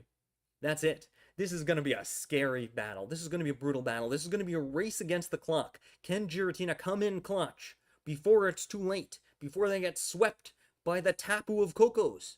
I don't know. So make yourself a cup of hot cocoa. Sit back and relax, because it's going to be a fun game. Tapu Koko gets its 3rd energy, and it's going to start doing some massive damage. Inattesa della Rosario. Yeah, I think we're in Italian mode right now. Yeah, I think the game's in Italian. I always try to recognize what language it is, but it's hit or miss. There's some I know more than others. Team Magma's thinking about what to do. Oh, the answer seems pretty obvious. You shamak in the face with the Tapu Koko. There's Cape! That's why they were thinking. Tapu Koko will now have the ability to survive a hit from Giratina. That's really bad. It's got to be a Froakie. Yes, it is! Oh, clutch with the power of Froakie if they're able to evolve it into a Greninja next turn. Squad Zero might, maybe, just be able to knock out the Tapu Koko after all, despite its cape. But it's going to be very close. The timing is going to be perfect or not at all. It's all going to come down to what's going to happen over the next few turns. They say a battle of Pokemasters is decided in an instant, and that instant is coming up. That instant is fast approaching. We're going to see an instant where Tapu Koko and Giratina meet. They're going to start battling. The earth is going to shake, and only one of these Pokemon will come out on top. And depending on the board position, one of these players will win this game.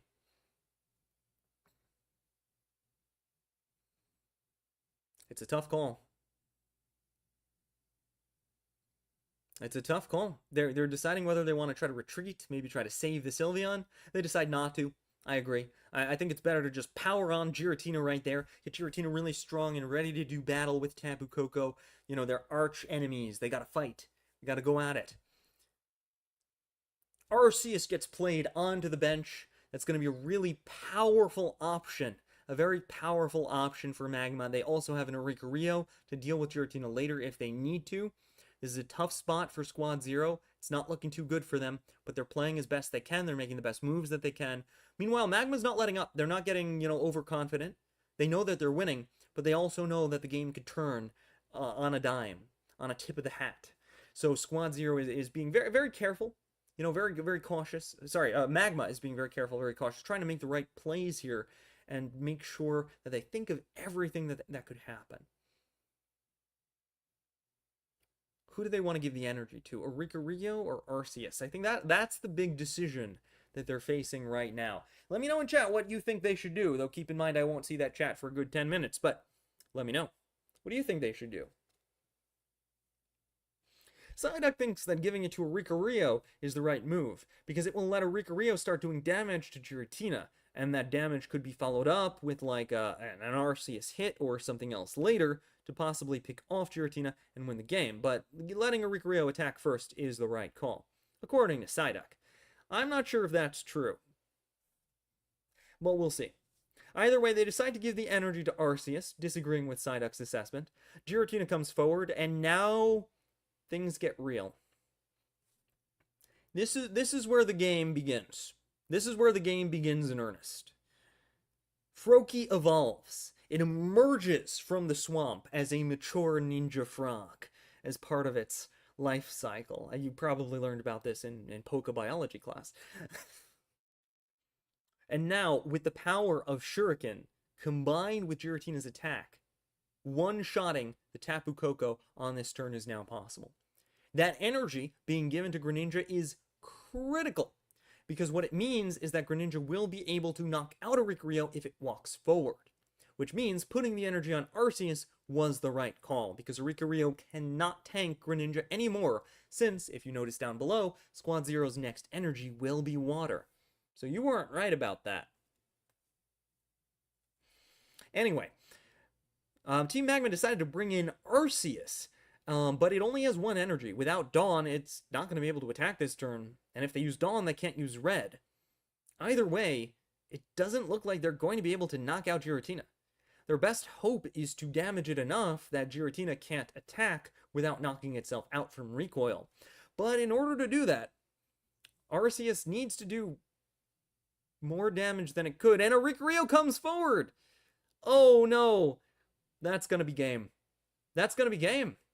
That's GG. That's what we like to call a best attempt. Yeah, they just surrender. They realize it's done. And the win goes to Squad Zero's Just Samuel.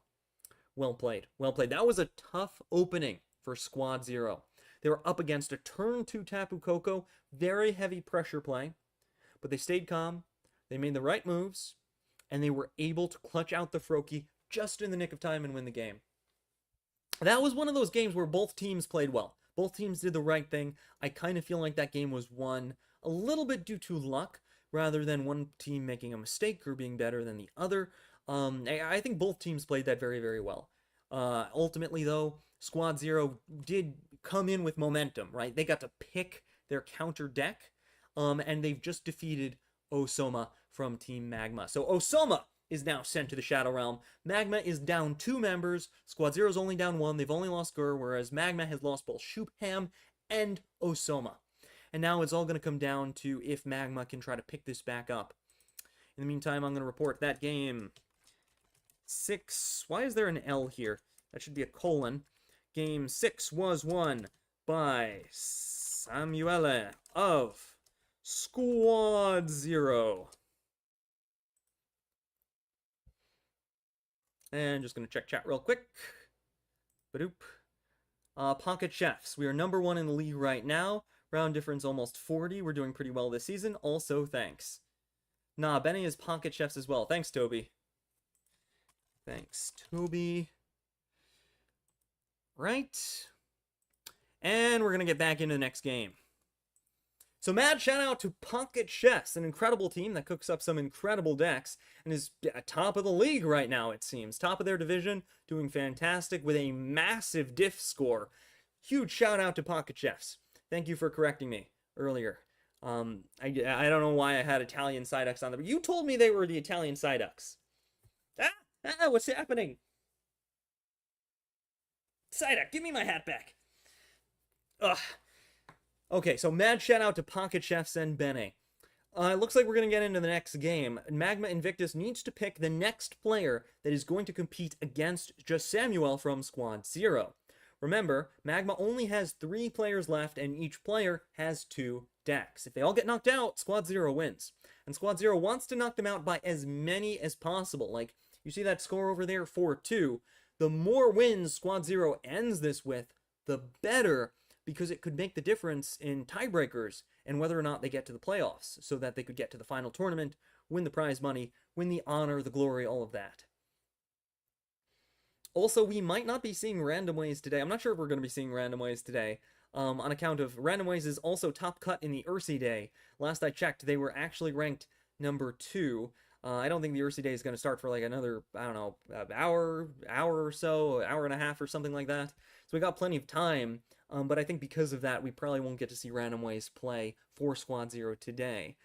So hopefully the rest of the team can clutch it out. But Squad Zero is full of great players. They got plenty of great players who can fill in and knock down, I don't know. I knock down what? Some fantastic players from Magma? I mean, that's the problem. Magma's pretty darn good too. These are 2 gosh darn good teams. It's going to be interesting. All right, the game has started. Who have they picked? Who have they chosen? Ahazo? I can't see the name. Not that I'm rooting for this to happen, but maybe the next player from Squad Zero could have fantastic internet so that, you know, it's crisp and crystal clear and I could read everyone's name perfectly. That would be nice, because the problem is the people in chat will tell me who the name is, but I don't get to see it until 15 minutes later. Time problems. Ugh. I should trade this hat for a bow tie and like a trench coat, and then I'll just say wibbly wobbly timey wimey over and over, and then maybe everyone will understand my pain. Doctor Who reference. Alright, so Just Samuel is still using, of course they have to, the Frogs and Ponies deck, which is Greninja, Giratina, and Sylveon. They're up against what appears to be Eevee Party. Eevee Party, you betrayed Squad Zero, how could you? Magma Invictus is using Eevee Party now. A very powerful deck, we've already seen it, with Fire Energy, Leaf Energy, tons of scary stuff. I'm a little bit worried about Squad Zero. I've seen them use Eevee Party, but do they know how to defeat it? Can one truly ever defeat themselves? I don't know. Okay, my timing on the turn was a little off, admittedly.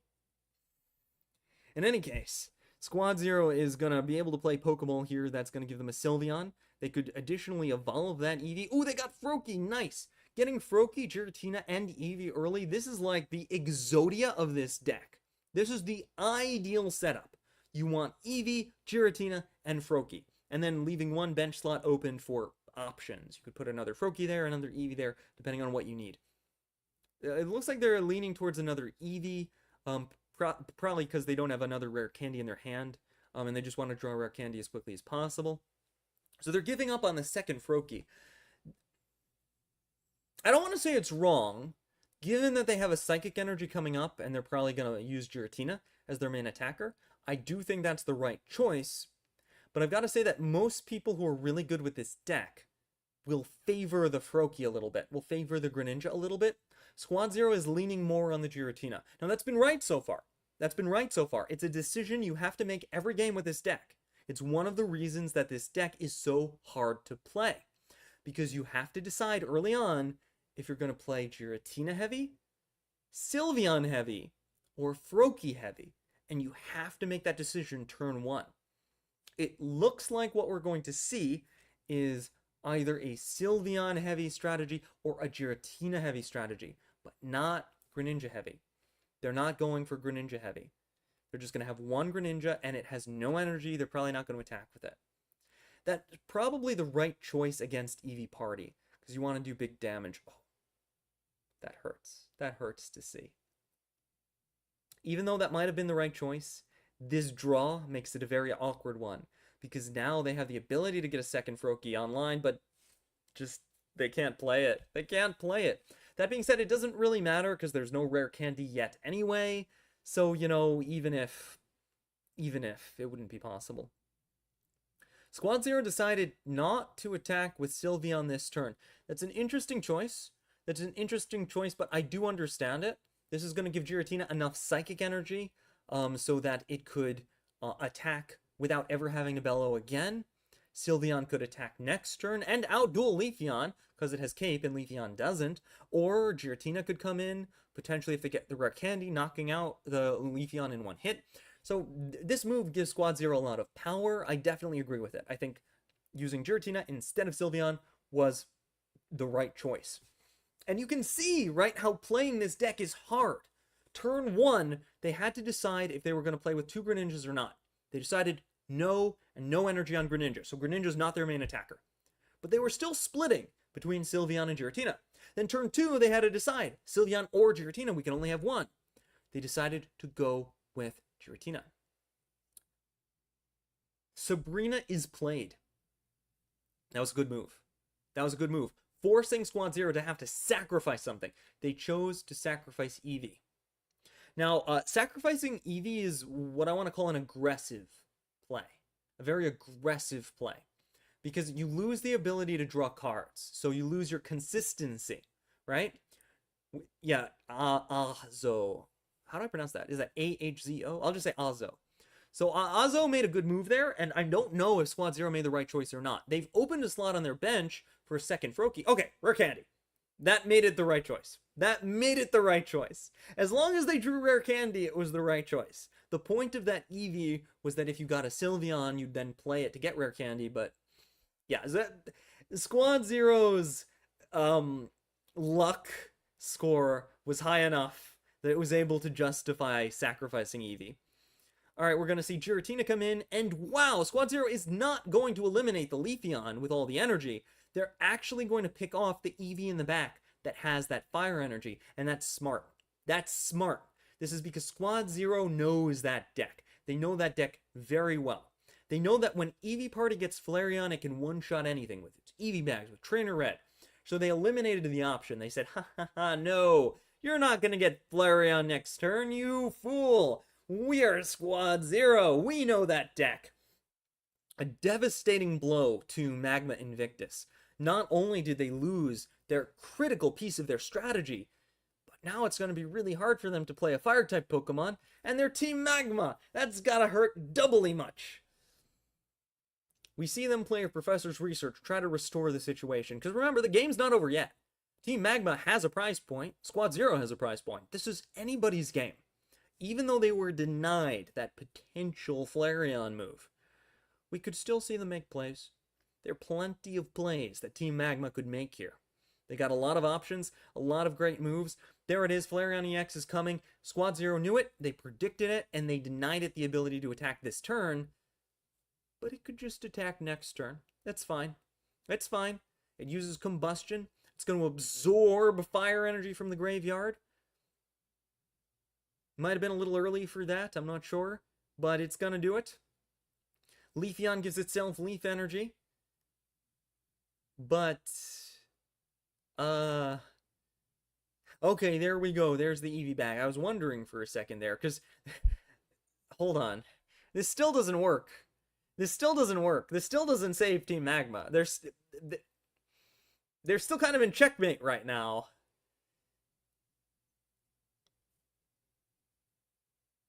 Are they throwing? Are they surrendering? Is this the honorable surrender where you surrender without, like, actually hitting the surrender button? Yeah, that looks like GG, because remember, Greninja plus Giratina is just going to wipe out the Leafeon. And since they've already taken an Eevee with the Cyrus, that's going to be 2 prize points. GG! Squad Zero, knocking it out of the park, is going to take one of Oza's decks, That's going to be 5-2 to Squad Zero. They are doing amazing. They're playing amazing. Squad Zero is doing a great job. Predicting and preventing that Flareon from coming online a turn earlier was genius. If they hadn't sniped that Eevee, because remember, that Eevee had a fire energy, it would have possibly knocked out Giratina and won the game. But Squad Zero stopped it from happening. Really great play. Brilliant play. And I think that just goes to show how familiar Squad Zero really is with the Eevee Party deck. They've used it so many times, they're so comfortable with it, and they're so comfortable defeating it. I think they've realized that having it in their roster is powerful, but also they're prepared for other people to use it against them. And that's going to be a real strength for Squad Zero, to know one of the best decks so well that they can pick it apart like a scientist, just dissecting it. Squad Zero's got an amazing 3-game lead right now. They're doing fantastic. It's going to be very challenging for anybody to contend with Squad Zero.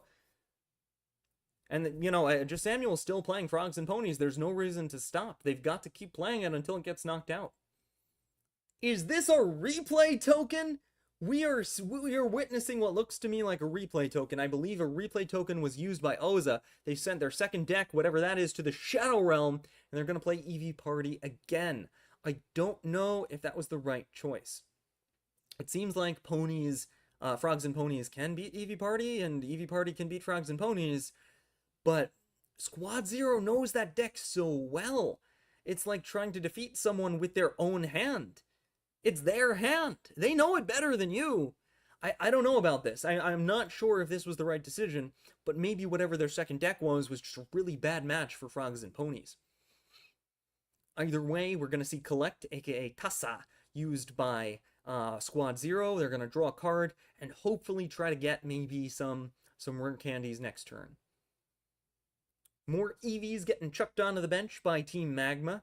You know, they're kind of in a rut. They really want to come back. They've been playing well. They've been playing well, unmistakably. Team Magma is a good team. They've been making good moves. But ultimately, Squad Zero has just been making slightly better moves. They've been playing well, but Squad Zero has been playing amazing. That's kind of the difference right now. Someone just DM'd me. I've got a DM from Bene. I will read that as soon as I can, but I need to check this for the moment. Hold on. Oh yeah, I think I know why I thought they were Italian side decks, because Bene, like va bene, right? That's why I thought they were on the Italian team, because the name va bene. I don't know. Va bene is like it's going good, like in Italian. Don't worry about it. I like language trivia way too much, and it's kind of fun to see all the different languages in this game and play with it a little. Anyway. Squad Zero did not, unfortunately for them, get their rare candy. They didn't get Sylveon. They just drew another Eevee, which isn't very helpful. It's just not. They needed a Giratina. They needed something that can attack.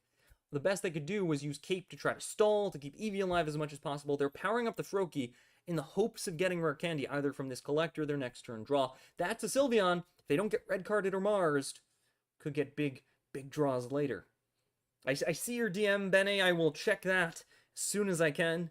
But if I click on the button, I'm worried the game will disappear. Or worse, I will accidentally start displaying your DMs on screen. So I can't click the button right now, thanks to certain gremlins in the way the Discord works. It's largely unknown if they'll ever fix the problem, but in the meantime, I will check that as soon as the game is over. Azo from Magma picks up a prize point, knocking out Eevee. Devastating. Even with the cape, Eevee Bag gave it enough damage to do what needed to be done. Squad Zero plays Sylveon, evolving their remaining Eevee. Good move, I guess, putting that on the bench last turn. To get 2 more draws, they really want rare candy. Yes, there it is! They've got the rare candy. They're going to play it and evolve their frontline Pokemon. Or their backline Pokemon? Frontline? Backline? I'm actually not sure. I don't think they expected that Leafeon to suddenly pop out of the bushes and attack this turn. It's looking kind of scary, actually. I don't know if they can actually defeat that. Because even though they finally got their rare candy, is it too late? Is it too late?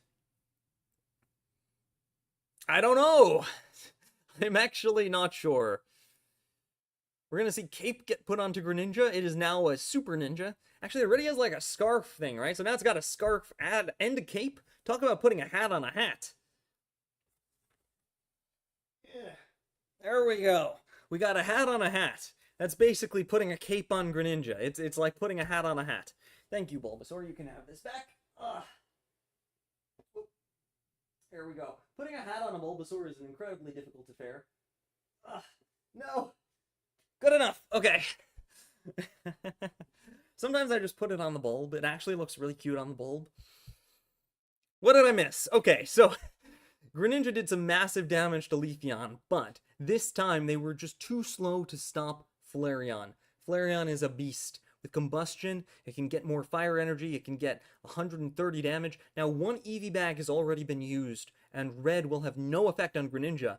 So in order for Flareon to knock out this Greninja, it would absolutely have to have the second Eevee bag. Do they have it? Do they have it? Flareon's coming in! Flareon is coming in, but... No, wait a minute. Wait a minute. Do they have it, though? Do they have it, though? They have the second Eevee bag!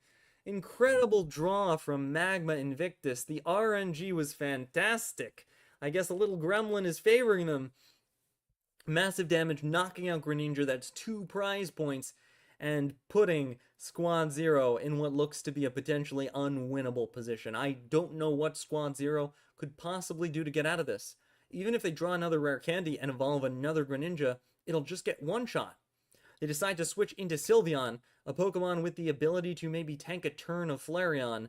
Maybe, hopefully, if the stars align, they're able to evolve into Greninja, but with all that psychic energy, it won't be attacking anytime soon. Greninja uses its Shuriken. Flareon is the correct target, I think. But they choose to target the Pokemon in the back, confusing the heck out of me. I might be wrong about that. I thought that they should Cyrus the Pokemon in the back, try to defeat the Pokemon in the front, but they're trying to Shuriken the Pokemon in the back, defeat the Pokemon in the front. Also not a bad move. Oh, Trainer Card Red is played. They got both Eevee bags and Trainer Card Red. Flareon is just going to fully power itself. Be like, no, Squad Zero. You're not shenanigansing me this time. No. And Team Magma takes it. Alright, evening up the score a little bit. Game 8.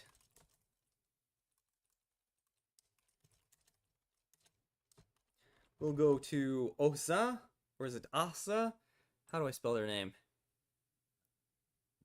When they match again, I'll get to see the spelling. Oh, but before any of that, let me see what Bene has been telling me. Hold on. Thanks for the shout out. Oh, you are most welcome. And let's quickly check the chat, see if there are any questions. I don't see any questions on YouTube. I don't see any questions on Twitch. Okay, back to the game. Wait, button first so that I don't leak stuff. Yep, back to the game. Nope, I pushed the wrong button again. Gosh darn it. Wait a second. There's so many buttons involved. You think streaming is just yelling at the void, but actually, it's yelling at the void with lots and lots of buttons. Now you know. Alright, I am aware that I have slightly misspelled their name. I will try to correct it as soon as I've seen it. But, O-H-Z-A, some combination of letters. If it's not something that I can pronounce, it gets a little bit difficult for me to spell it. I'm not very good at spelling. I misspell my own name all of the time. Alright, Squad Zero is ready and waiting, and Team Magma has to use the same deck, so I'm not sure what the holdup is. They literally have no choice but to continue to use the Eevee Party deck. And by the way, major props to Team Magma for AHZO. Okay. For beating Squad Zero with their own deck. No easy feat. AHZO. There we go. Ahzo. Alright, this is a battle of survival between Samuel and Ahzo. Only one will survive. Whichever player loses this game is sent to the Shadow Realm. They're gone. They are no longer allowed to play, but they can still advise their teams on comms. And it looks like Squad Zero's second deck is Eevee Party, meaning we are going to be treated to a mirror of Eevee Party. There could be up to 8 Eevees on screen at a single time. That's entirely possible. Are you excited? Are you excited? Are you excited? Psyduck's excited. Well, there's a whole bunch of Eevees on screen already, and this is what you get with an Eevee Party mirror. Now, I have never actually seen a decent mirror of Eevee Party, so I have no idea how this goes. We're gonna do some science here. We'll put your thinking cap on. How do you beat Eevee Party with Eevee Party? Both players are probably going to be using mostly EX Pokemon, so picking up your first prize point is probably really important. That means if one team had started with EVEX in the active slot, you could do 30 damage to a regular Eevee. That could be an early prize point, but it doesn't look like either team got that setup. Instead, Magma Invictus, they get first energy. They're just going for collect. They're just trying to draw. They're trying to get their cards as quickly as possible. And Squad Zero is bricked. Oh no. Oh no. Squad Zero has no Eevees. There's not much they can do. They gonna try to fight this with just one Eevee. I'm not entirely sure if this is going to work out for them, but they're going to try. Yeah, Squad Zero has literally one Eevee in an Eevee Party mirror. We see Mars get played. I'm not sure if that was a good idea. You know, they only had 4 cards. It was pretty early. Mars could be a powerful later game tool, but it might have been play down, right? That might have been, I just want to get this out of my hand. You know, I need better cards if you Mars me. So it might have been played as play down.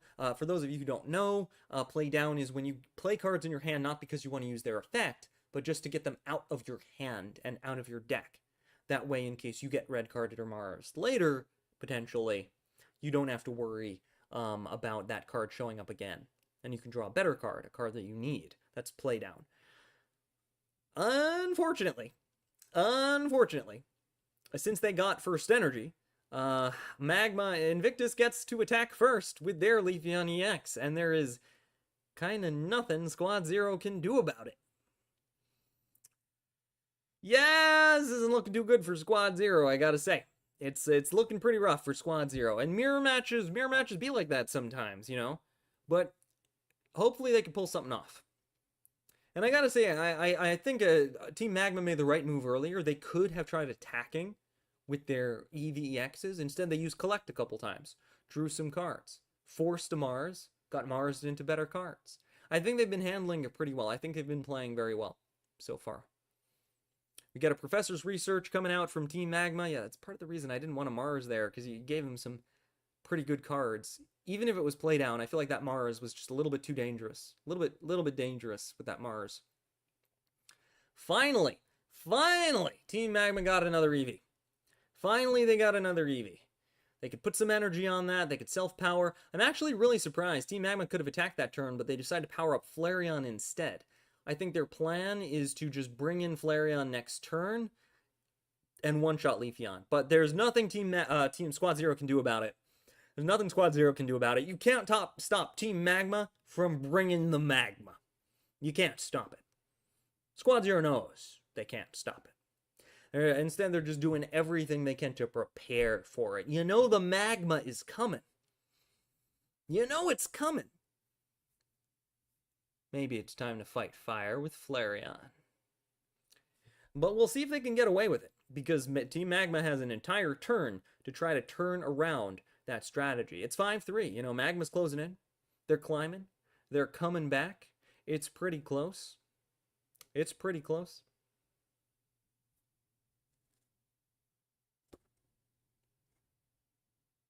It's pretty close. And I don't really know what Squad Zero can do. I'm sorry, I'm just blabbing. There's nothing interesting happening on screen right now. They're taking a solid 20 seconds to decide that they're gonna switch into Flareon or not. There it is. There's the switch. I know it was coming. I know I was waiting for it. I was just staring awkwardly at my Psyduck, waiting for it. Squad Zero powers up their Flareon using its ability. No! And a last second Mars obliterates the brilliant hand, the ingenious strategy that Squad Zero had. Or did it? This is not a good day for Mars. I will say this has so far not been a good day for Mars. I don't know what it is about that particular planet. But either way, Squad Zero drew exactly what they needed. Exactly what they needed to come back. With their own Flareon. I told you we were going to fight fire with fire. Thinking ahead. With their own Flareon using combustion. With their own fire energy. With their own... They're debating playing Cape. I would play it. Why not? I mean, might as well. Then you can play Oak and yada yada yada yada. They will be able to power up their own Flareon all the way to victory. They get some other cards that aren't particularly useful, or debating whether or not they should use EV Bag to heal the Flareon, decide not to. Boom! Turbo Fuoco, and the Team Magma's Flareon has been, ironically, incinerated. Squad Zero is in a great position right now. They can easily knock out any Pokemon on the field, from that Leafeon to the Eevee in the back. I don't know how Team Magma can even survive this. They're playing Professor's Research to try to draw something to get them out of this pickle that they're in. And they do it. The one card that could save them. And they managed to draw it. That Flareon has just enough health. Just enough health. That it could survive an attack from Squad Zero's Flareon. Squad Zero's in a tough choice right now. What do they do? What do they do? They decide to play Professor's Research. They're not putting Eevee on the bench. No way they drew it. They drew it. They drew the only card in their entire deck that could win them the game. A second Eevee Bag. We saw Team Magma do this earlier, and remember what I said. Luck comes around. They choose effect number 1, powering up their Flareon, and they choose effect number 1 again. The second Eevee Bag boosting the attack to exactly, perfectly, the right amount of Turbo Fuoco damage to knock out Flareon, winning them the game and proving for once and for all that Squad Zero is the best, or the luckiest, Eevee Party team. That's going to be another point for Squad Zero, once again pulling ahead with their lead, making the score 6-3, and Azo is knocked out, sent to the Shadow Realm, gone. There are only 2 members of Magma Invictus remaining. Only 2. Game 9 has been won by Samuel of Squad Zero. Wait, no, I just update the previous column. Yeah, I'm just going to update the previous column. It's easier to do. Meanwhile, Squad Zero has only lost one of their members. Only Gurr has been defeated. Samuel is still in, still fighting, still doing an incredible job. Squad Zero is on point. Their communication seems to be on point this week. You know how I know, even though I can't hear them? I don't have these things plugged in and I'm deafened anyway.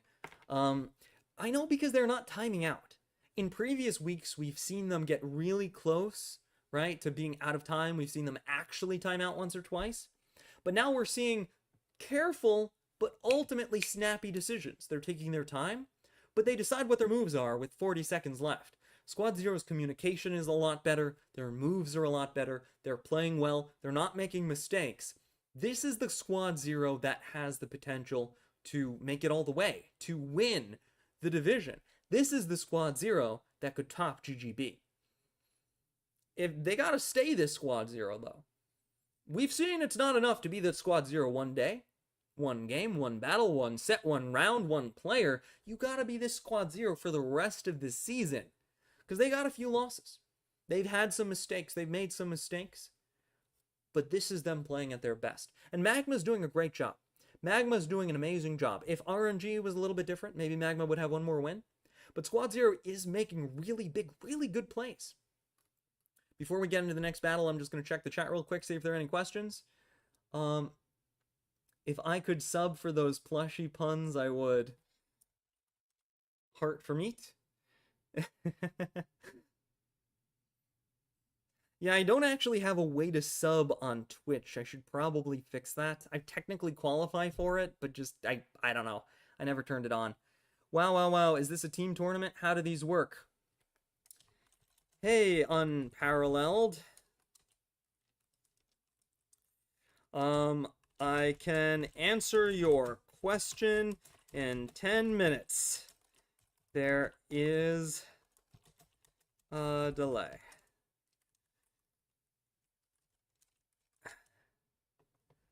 Hopefully I got to them in time. Okay.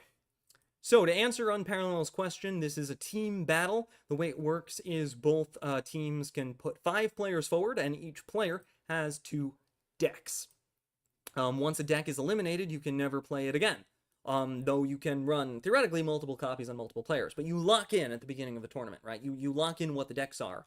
The other teams don't see your decks, only the judge does. And you commit to playing those decks, right? So, for example, Samuel, who's playing right now, committed to playing the 2 decks that we've seen. Once a deck is defeated, it's eliminated, and the player has to keep playing until they've lost both decks. And then that player is eliminated. But once a player is eliminated, you can bring in another player who hasn't been eliminated yet. And so the strategy is, the more wins you have, the more options you have. Because you could be like, oh, you're running a Charizard deck? Well, guess what? Bob on Squad Bobo, hasn't been eliminated yet, and their first deck is an Oricorio deck. You're fighting Bob now. Oh no, you beat us. Well, that's okay. We know to defeat Bob that, I don't know, random name generator in my brain. Bob is my go-to random name. I don't have a second random name. Toshi, I guess, can defeat Bob by bringing in a Silvally deck, a Silvally Rampardos. So we're gonna send Toshi in next. But then Toshi and Bob are stuck until both their decks are defeated. They can't switch players. So there's a lot of strategy. There's a lot of rock, paper, scissors, shoe. There's a lot of deck, paper, scissors, shoe. And all the teams are on comms. They're talking to each other. They're advising the person who's playing, like, no, don't play that. Put the energy on that. No, go for the Cyrus, because in 3 turns, this is going to happen. So we get to see some really intelligent plays get made, because the whole team is communicating and working together. Hope that answers your question. Unparallelized. If you're still on the chat, because the 10-minute delay thing, I can only answer questions with a 10-minute delay. Anyway, we're on to the next game. That's enough blathering. I'm getting lightheaded from all that blathering. Let me have some more water. I splashed myself and my keyboard, but that is okay. I think I got the desk, but I missed the keyboard. Luckily, we're good. We're good. All right, it seems like Samuel is still running, of course, the Eevee Party deck. They have to stick with that deck until it's defeated, like I just explained. But they're going up against a Silvally Zeraora Oricorio deck. This is a deck that I think we've already seen from Magma Invictus, which means they're running multiple copies of this deck in multiple players. So they really believe it's a strong deck. I do too. I think it's a great deck. Problem is, this deck hasn't been doing as well in tournaments. Hasn't been topping. It's been getting there. It's been performing. But there are better decks to play. So I don't know. We'll see. We'll see. Zeraora with Cape is very tanky. It's got a lot of health. It'll be able to take a lot of punishment before going down. We see Collect go off from that initial Eevee. But, Zeraora is scary, not because it has good stats. It has awful stats. 2 energy for 50 damage is bad. It's scary because it generates energy on the first turn of the game. So it could retreat for free. Go right into Type Null and start swinging. It could power up and attack this turn. 50 damage for really 1 energy, when you think about it. I'm seeing like a laugh emojis from Squad Zero. I don't know what that means. I guess they're planning something. I guess they're up to something. I'm curious what Squad Zero is about to do. This is exciting. This is exciting. What was that laugh emoji I just saw? What was that about? Well, Squad Zero's got a plan, apparently. I'm excited to see how things unfold. Alright, double EVX on the bench. Very nice. This is why the deck is called Eevee Party, because it's just like a bunch of Eevees having tons of fun on the field. It's really cool. Alright, Squad Zero's got to pick their evolutions now. You know, do you use the Leaf Stone, the Fire Stone? You got the Mossy Rock? I don't know. Take your pick.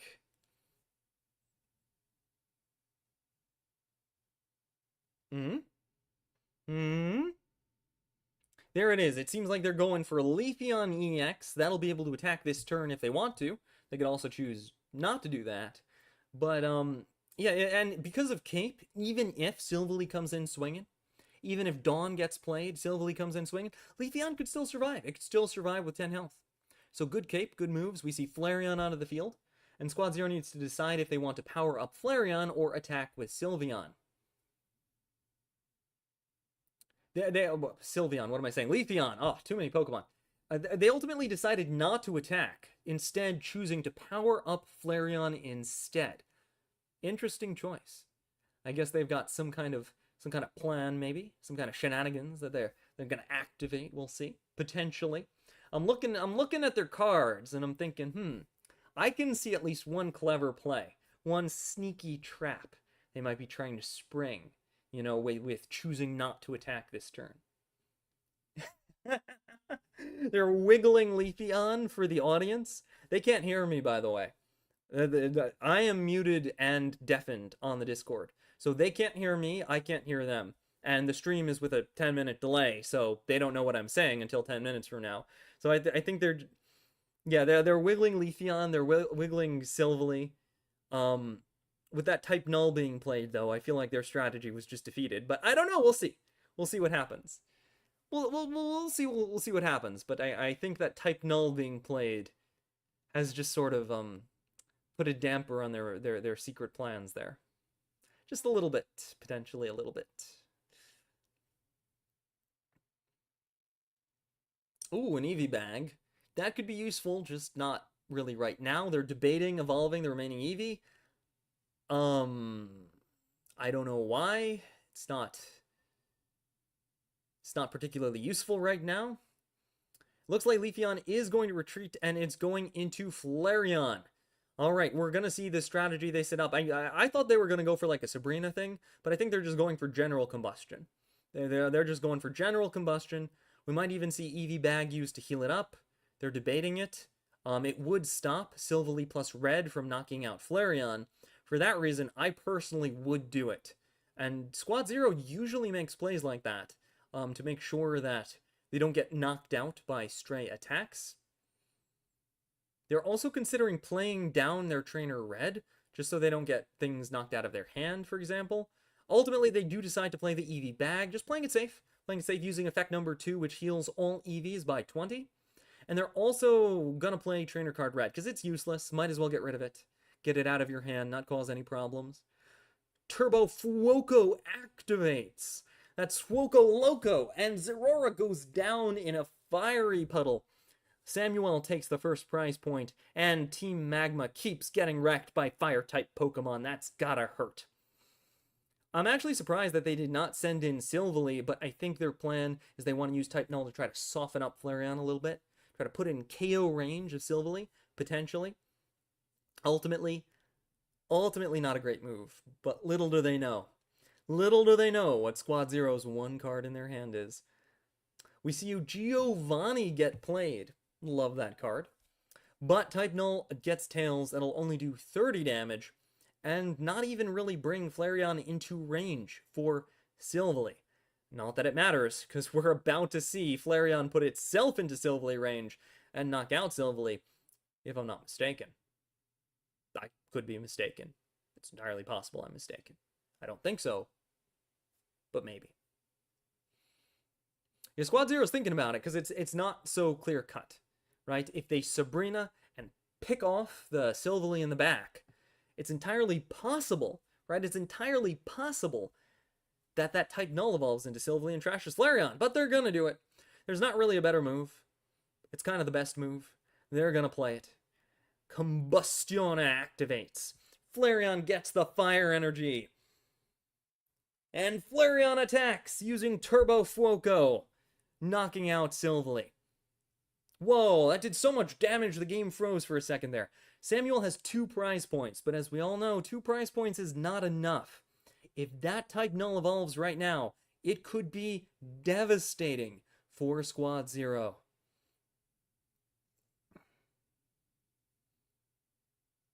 Come to think of it, who's the player on Team Magma's side?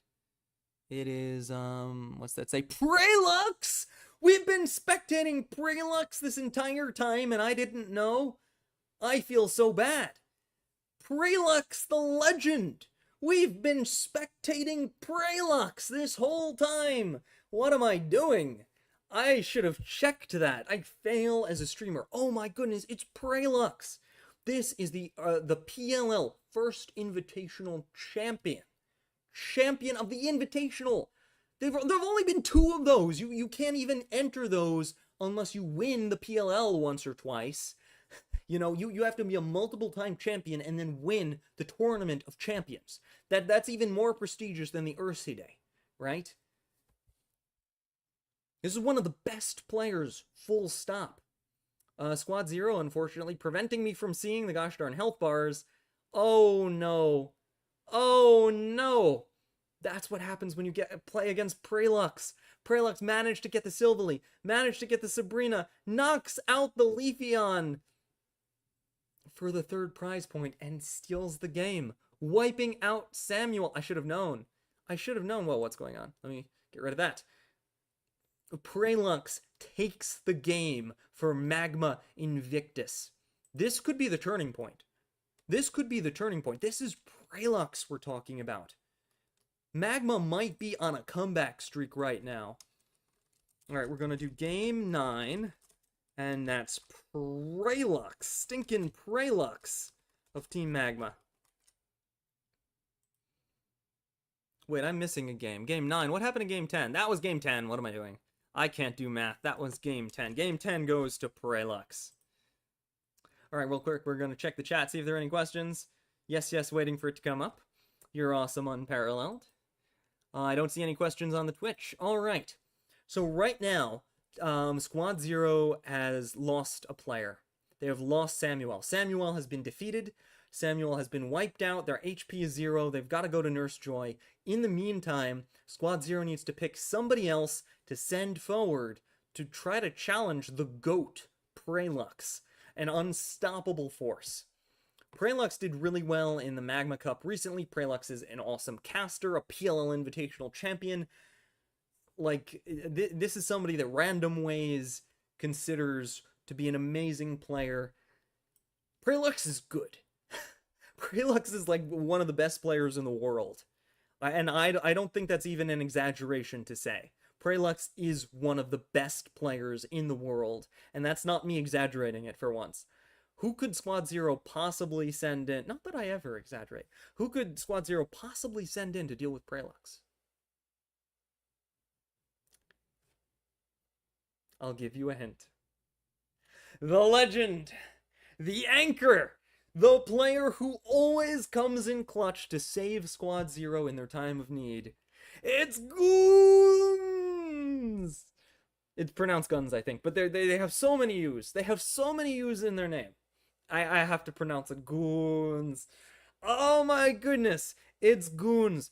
Goons saved Squad Zero last week when they were down 6 games, and Goons managed to bring it back to the point where they actually won. This is going to be good. Goons versus Prelux. I could not wish for a better matchup than these two. This is gold. This is Pokemon Pocket gold right here.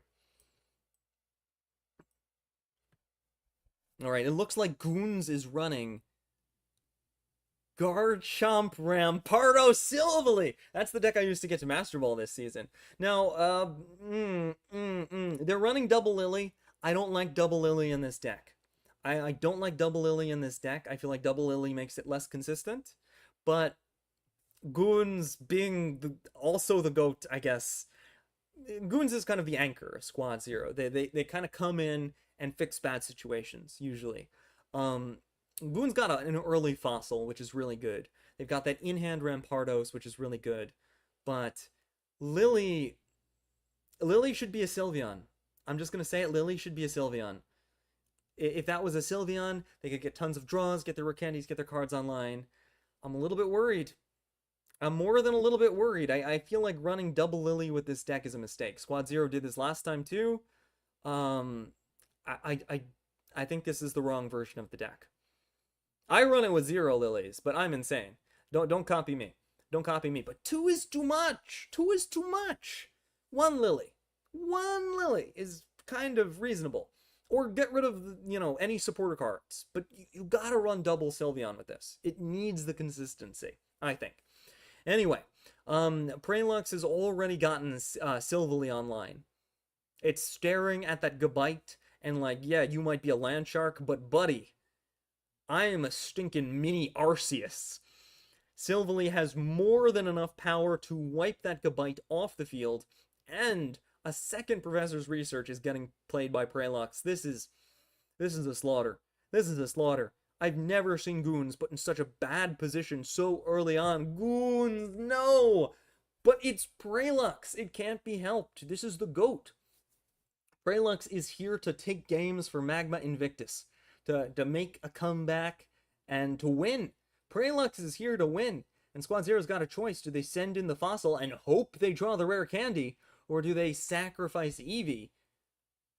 But if they do, they can't win the game with Rampardos. Rampardos will literally destroy itself before winning the game. They have to send in the fossil. There's no choice. This draw decides the game. It's over. Well, it isn't and it isn't. Theoretically, there's still a way for Squad Zero to stall here. You could sacrifice the top fossil, or just let it get knocked out, which is probably the right call, actually. Don't discard it. Let it get knocked out, and then hope next turn. But it's looking pretty bad. It's looking pretty bad, and I don't know if Squad Zero maybe didn't watch the stream when I talked about this. Stop running that deck with double lilies, for Pete's sakes. It bricks like nobody's business. It bricks even when you don't run double lilies. Like, seriously, I went on multiple win streaks with this. I went to Master Ball with this season. This deck, lilies are fun when your hand is great. Lilies can save you in certain situations. But if you're running double lilies, you're gonna brick. What can I say? Do I run lilies with that deck? I don't, and there's a reason for it. Squad Zero's in a tough spot right now. They're using Eevee. They got the rare candy that they were missing, but it's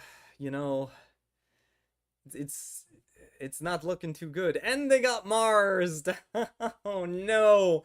Pralux is showing no mercy, but they got Mars right back into the same cards with Professor Oak, so yay? That was the most helpful Mars I've seen in my entire life, but it doesn't matter.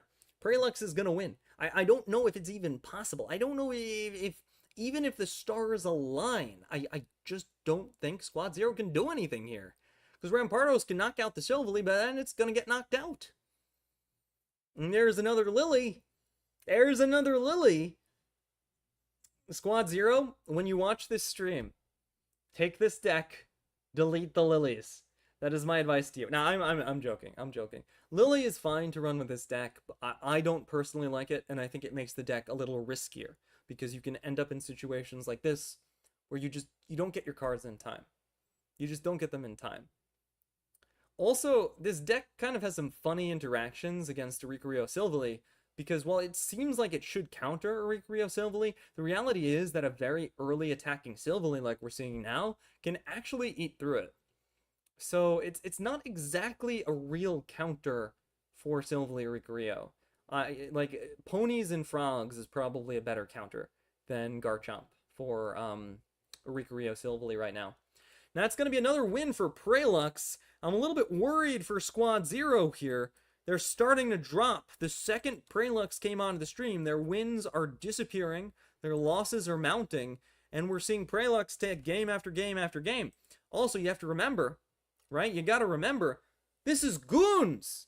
This is the anchor of Squad Zero. This is the Golden Goat. This is the player who won like a bajillion games last week, getting destroyed. That's how good Pralux is. I'm a little bit worried for Squad Zero right now. It's 6-5. That's practically not a lead at all anymore. We're watching their lead disappear. And disappear faster than a Kecleon that's standing next to a sign. They disappear faster than Mew when any trainer wants to catch it. It's disappearing faster than Ash Ketchum's hopes of winning in any single battle where Pikachu is not present and Ash could make a very obvious strategic move but chooses not to, because Ash does not understand how Pokemon battles work. Legit. I don't know if you saw like the last episode of the anime or whatever, well, Ash's like final battle or whatever. Pikachu carried that, okay? Ash didn't know what he was doing. Ash was bumbling. Ash was borderline cheating with all the superpowers and like plot armor he was throwing at the screen. Pikachu carried. I'm just gonna say it. Ash is not a smart Pokemon trainer. He's got a lot of heart. And the heart and love for his Pokemon make them go all out. And that's why he won. That's why Ash won. That's why Pikachu won. But, strategy? Nope. Okay, I'm waiting for Squad Zero to lock in here. They seem to be deciding whether or not they want to use a replay token.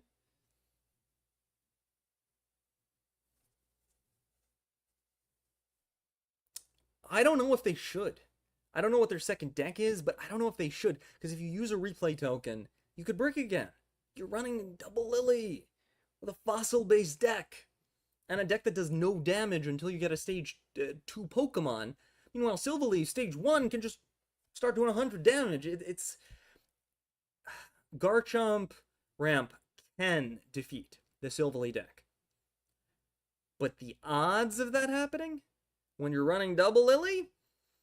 I don't know. I honestly don't know. It's extra awkward because Rampardos attacks and then puts itself in Silvally range. I'm going to stop talking about this. We're going to take a look at chat and see what people are saying, because Squad Zero's dragging their feet making decisions. Let's take a look real quick. Technically, the team could have only 2 decks times 5. Hold on. Oh, so 5 players with 2 decks each, and they can repeat decks. Technically, the team could have only 2 decks times 5. Yeah, so to answer your question, hold on, answering in the future. Alright, so to answer your question, Unparalleled, basically the way it works is that each team could, so as far as the replay tokens go, each team has 2 replay tokens. And if a new player comes in and immediately loses, they have 0 wins on the deck, 0 wins.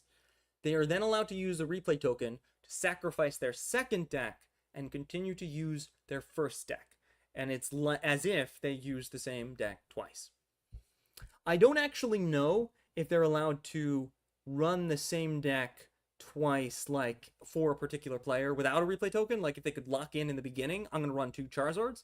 I don't know if they can do that, but you shouldn't, because think about it. If a deck lost, odds are it got countered. You wouldn't want to run the same deck again because it would just get countered again and you'd lose again. So having a lot of different decks is usually better. But if there's a deck that's really good, maybe you'll run 2 copies in it across 2 different players. That way if one of them gets eliminated, you still have a copy, right? So that's a common strategy. We'll see 2 or maybe 3 versions of really good decks, really meta decks, get run across like a couple of different players on a team. But the same player will want to run 2 very different decks. Like, for example, if your first deck is Charizard, then you're afraid of a Ricorio. So if Charizard loses, you want your second deck to be something that's good against a Ricorio. And that's kind of how teams usually build the decks, if that makes sense. Alright, we're going to go into the game. It looks like it has started. Prelux versus Goons. Goons has a really good opening. They've got lots of cards, powerful cards, a good setup. They got Double Gibble, they got Fossil, and Prelux is bricked this time. Oh no! Prelux only has Aurora on the field. Did get to go second though, and is going to fix their situation with Pokeball. So not that bad. Not that bad. Prelux is still in this. Prelux has still got plenty of stuff. They got Type Null. They're fine. They're fine. Type Null is like the GOAT of that deck. Type Null is kind of a GOAT, actually. Is it literally a GOAT? I mean, it's supposed to be a mini Arceus, but I feel like it's more GOAT-like than horse-like. Actually, it's like a paper mache horse. You notice that? Like, Type Null is like a paper mache. It's like something you'd like hit with a stick at party and the candy falls out. That's what Type Null looks like to me. It looks like a paper mache kind of donkey or something. Alright, Goons plays Sylveon. That's going to be +2 draw. Hopefully get a rare candy. That's so clutch. Yeah, this is going a lot different. They did decide to use their replay token, it looks like. Squad Zero used their replay token to play this again. This game is going very, very different. Very, very different than last game. Evolve your Fossil, there we go. They got all the cards they needed. Got a fantastic opening. And Garchomp is going to use Linear Attack to snipe that Type Null in the back. That 50 damage is really important because if the Type Null comes in and starts swinging for 100 damage, now with super effective, Linear Attack can finish it off. Really great play by Squad Zero, or I should say, really great draws by Squad Zero. A certain gremlin may be helping them out a little bit. I should probably take the tags off these. It's just they're really cool. They're like Pokemon Center tags, so I didn't want to take them off. But I don't know. Maybe I'll just like snip this plastic thing and then like save the tags in like a binder or something. I'm never gonna look at these again, probably, but they're cool. I don't want to, you know, they say Pokemon Center. I'm sorry, I'm a big geek. I like that. Ooh. Dawn. That's a tech. But why? So, Prelux has Dawn past Type Null's energy to Zeraora. Probably what happened there. I'm gonna guess what happened. And there's the Lily. Being useful for once. Being useful for once. If you were a Sylveon last game, they wouldn't have lost in the first place. Alright, so yeah, Lily is like, it makes your deck less consistent, but when it works, it's a lot stronger, and that's why you play Lily. You win more when you win, you lose more when you lose. That's basically Lily. Good snipe on the Type Null. I'm guessing Prelux just couldn't evolve it into Silvally that turn. Just wasn't happening. It didn't draw it. Didn't get their Gladion, whatever. They're powering up their Oricorio. You know, they're hoping they can use Oricorio to take on Garchomp. But the thing about Garchomp is it can hit your back line, right? Linear Attack does 50 damage to any Pokemon on the bench that Garchomp wants. So Oricorio is not as good of a counter. Additionally, we see that Cranidos on the bench. That thing one-shots Oricorio due to its super effective attack.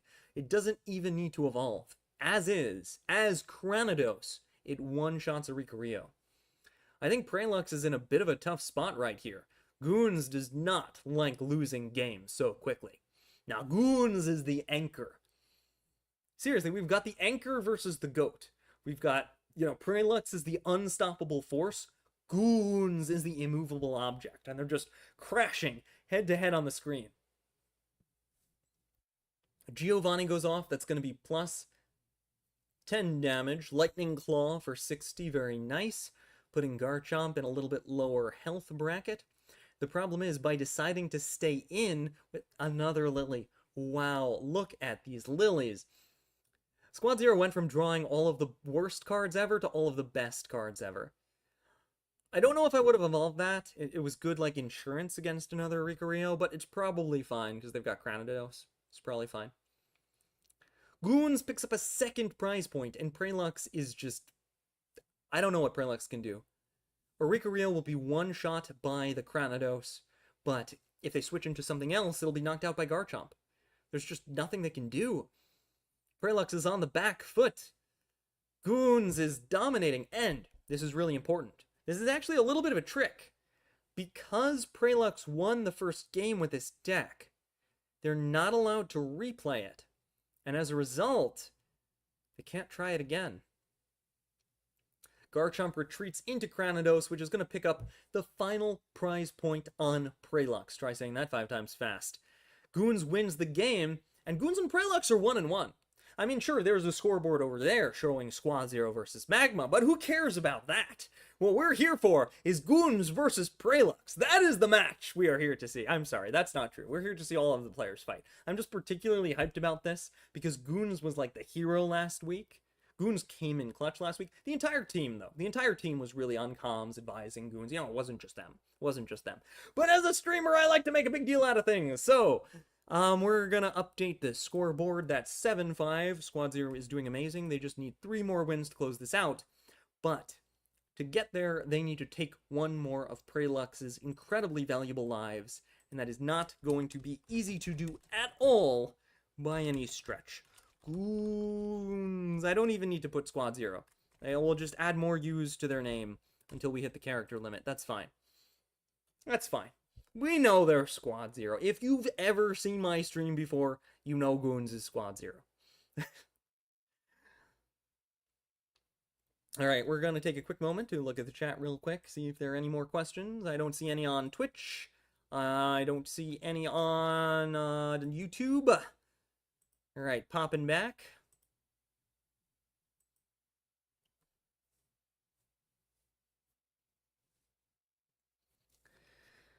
Whew. It's hot in here. I'm almost out of water. Now I'm out of water.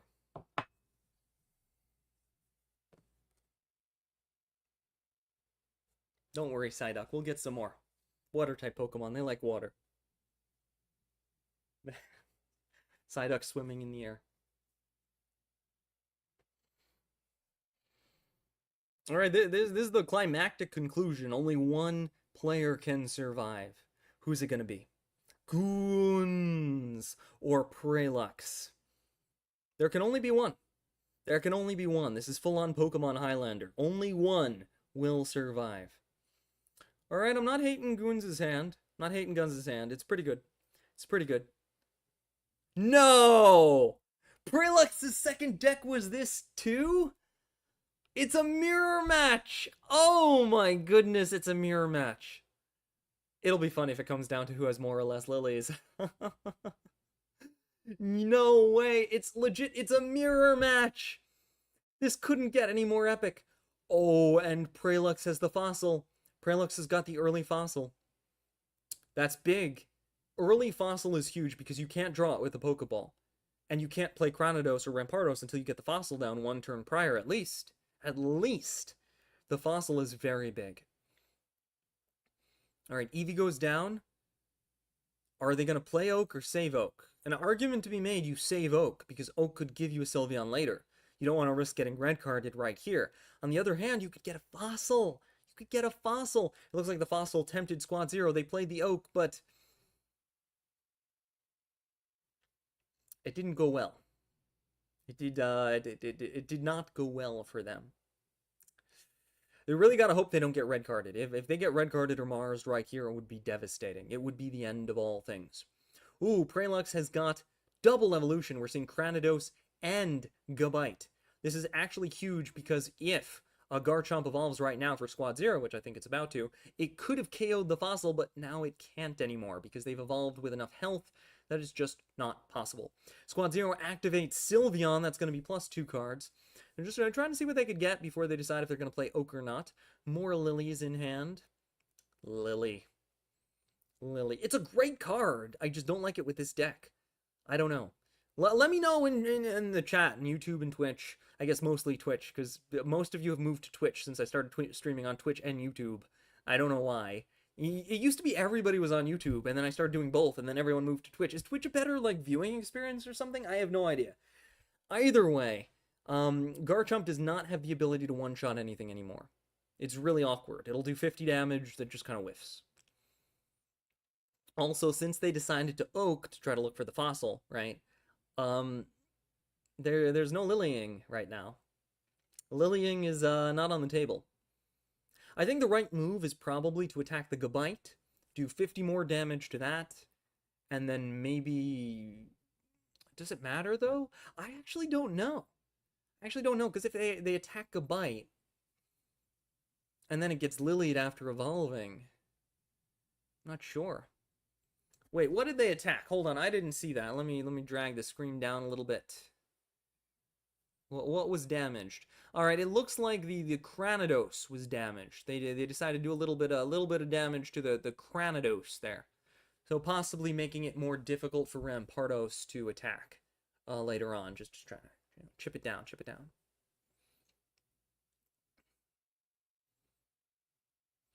Prelux is thinking. Prelux must not have Rampardos or Garchomp, because if you have Rampardos, the answer is clear. Charge! Right? You just send that right in. You evolve it. You bring it to the front. Ooh! Prelux can't hear me. There's a 10-minute delay here. Lily! That cursed card! But actually, Lily is amazing under this very specific circumstance because it means that Rampardos will not go down to Garchomp next turn. I can't deny that that Lily was incredible. I can totally deny that it's a good card, though. I can deny that all I want. But that was a good play. This makes Rampardos extremely scary. It puts Garchomp EX in virtual checkmate. I don't know what Squad Zero can do to come out of this. Prelux looks like they've got it in the bag. And it's because they drew the fossil. And you know what could have helped Squad Zero draw the fossil? If they didn't have Lily. I mean, sure, we're seeing Lily be amazing. I'm going to stop ranting about Lily. I'm just saying, if that was a second Eevee, a second Sylveon, maybe we wouldn't have these problems. Maybe we wouldn't have these problems. I don't know. I'm just saying. I could be wrong. But I don't think so.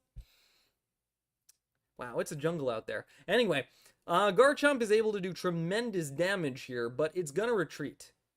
Nope, it's going to use Dragon Claw. Now if Rampardos attacks, it will knock itself out, but that'll be more prize points for Prelux than for Goons. Also, Rampardos doesn't even, strictly speaking, need to attack here. It could retreat, but realistically it's going to attack. If it doesn't, Garchomp will just snipe it with Linear Claw later. So the question is, what is Prelux going to power up next? You know, they've got a nice little bench there. Nice little bench there. You've got some cool Pokemon on that bench. You know, some nifty Pokemon on that bench. You gotta pick one to give energy to. Gotta pick a play, pick a move, make a move. We're gonna see Garchomp EX come out for Prelux on the bench. I'm gonna fight Garchomp with Garchomp. And because that Garchomp has energy, gonna be a little bit ahead of the game. That Garchomp will be able to use Dragon Claw before Goons' second Garchomp. And remember, Goons only has one prize point, whereas Prelux has two. So Prelux could actually snipe something off the bench. This means that it is now impossible, illegal, an automatic loss for Goons to play any fossil cards onto the bench because they will immediately be taken out by Garchomp's linear attack, losing the game. So that Skull Fossil that was just drawn, useless. You can play it and then discard it. That's the best move, honestly, just to get rid of it and get it out of your hand. Are they going to do it? Yeah, they know. Literally all you can do. And now it's a battle of titans. A battle of monsters. Normally, we'd start seeing Goons try to snipe that Garchomp on the bench, but it's not possible. They need 2 prize points, not 1. They have to target an EX Pokemon. Rather than going for the Garchomp, which could be healed by Lily, they're going for the Sylveon in the back. Their plan is clear. Hit Sylveon 2 more times with linear attack. Win the game. Brilliant big brain strategy by Goons and Squad Zero. Really smart. But Prelux isn't messing around. Prelux put a threatening fossil on the bench. And remember, Prelux has not used a rare candy yet. That fossil could very well be a game-winning, potentially, Rampardos. Prelux is trying to tempt Goons to attack the fossil instead of Sylveon. The logic being that if Goons wastes a turn attacking the fossil, it'll buy enough time for Prelux to win the Garchomp fight. Squad Zero's got to be very careful that they don't fall for it, and that they keep attacking the Sylveon to win the game. We see Lily get played. That's going to heal up the Garchomp for Squad Zero. And they're going to get another attack on Sylveon. I have to admit, Lily is a fantastic card when you get your evolutions. When you get your evolutions, it's an amazing card. I'm still sus on it in this deck, but it's a really strong card when you draw what you need. We see Lily get played on the Garchomp, but it literally doesn't matter. Garchomp is not the target. Sylveon is the target. Prelux uses Dragon Claw, but unfortunately, Squad Zero is just one step ahead. That was unnecessary because they're about to win the game, but I think they're just mocking my dislike of Lily in this particular deck. And linear attack goes off, Sylveon goes down, and an incredible twist that I did not see coming, Goons picks up 2 prize points and knocks out the legend Prelux! Prelux has just been defeated by Goons from Squad Zero! Oh my stinking goodness, that's insane! Psyduck's freaking out! This is crazy. That's another win for Squad Zero. They are doing so well today. I have not seen them mess up. I've seen them win games that I didn't think they were going to win. This is the Squad Zero that I remember back when they were on top of their division. Back where they were taking set after set after set. This is the OG Squad Zero. Alright, huge props to Goons. I'm going to add at least 30 more U's to their name. Here we go. There, you can see it on the screen. It just extends into infinity. It's actually extended outside of the chat box. Alright, so this means that with Prelux defeated, Magma Invictus only has one more player left. They only have one more player. They have to use that player. They have to bring that player's decks. They are locked in, restricted, no choices, no options remaining. This is brutal for Magma. You don't want to be in this position. This is a bad position. Magma Invictus is forced to play whatever decks they got left, and that's it. And when those decks are gone, Squad Zero will be the winner. So whatever Magma has, if they want to come back, if they want to show the world their stuff today, they have got to bring it with these next two decks. And whoever their last player is. I'm going to check the chat real quick, see if we have any questions. I don't see any questions on Twitch. Let me see. Oh, we got a question from YouTube. Makes sense. You wouldn't want the same decks across all the players, but something like Sylvia Ricario would have a better chance. Yep. Absolutely. And thank you, by the way. Your questions and comments are unparalleled. For anyone on Twitch who's very confused, the player's name is Unparalleled.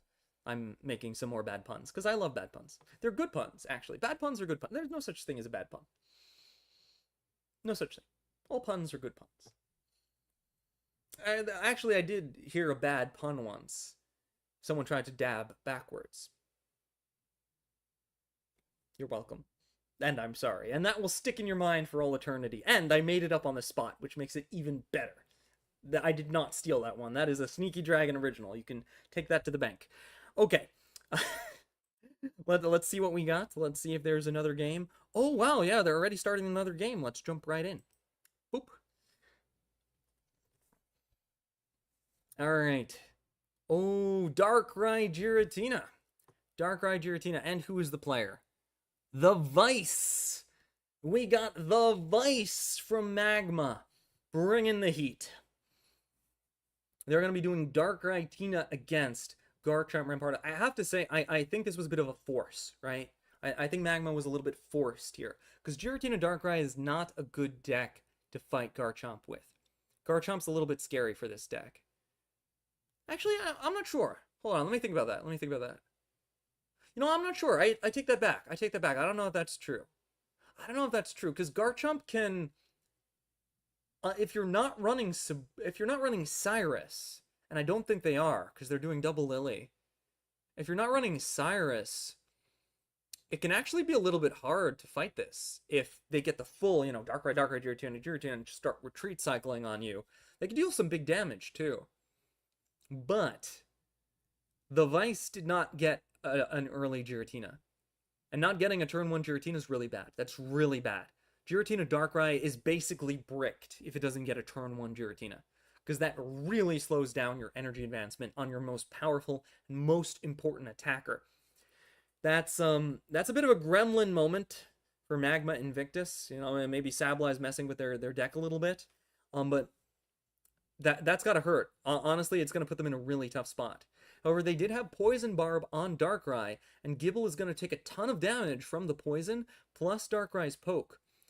Also, all the damage that Gible did has just been undone by a Poke Center lady. Making Squad Zero's Gambit and trying to, you know, soften the Darkrai a bit, maybe make it KO'able. Kind of not work, and now Gible is about to be KO'd by Darkrai. That's a little bit bad. That doesn't look so good for Squad Zero. I don't know what they're gonna do here.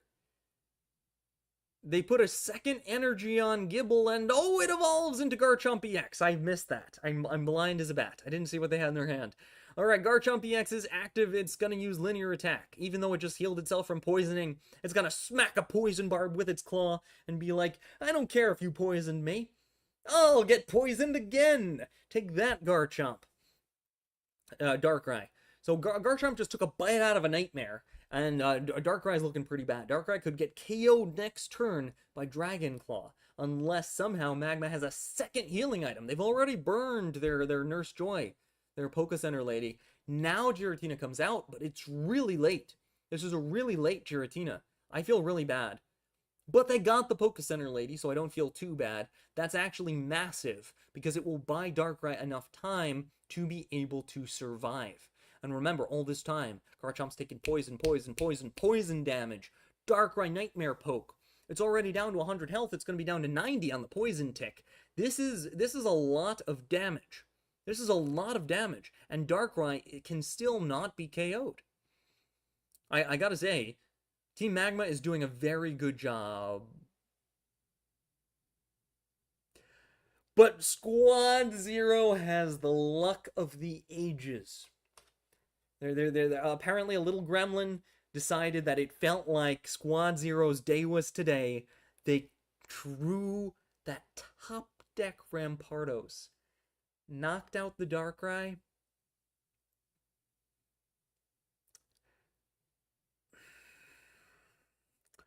I don't have words for that. That was a disgusting draw. I'm sorry. That was not an okay draw.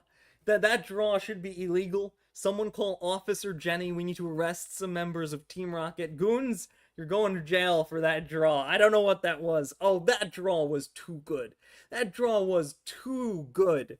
That was a slimy, perfect top deck Rampardos. Oh, what was that? What was that? Ugh. Squad Zero.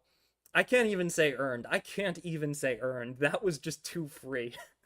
that was free. Well, Squad Zero is now in an amazing position.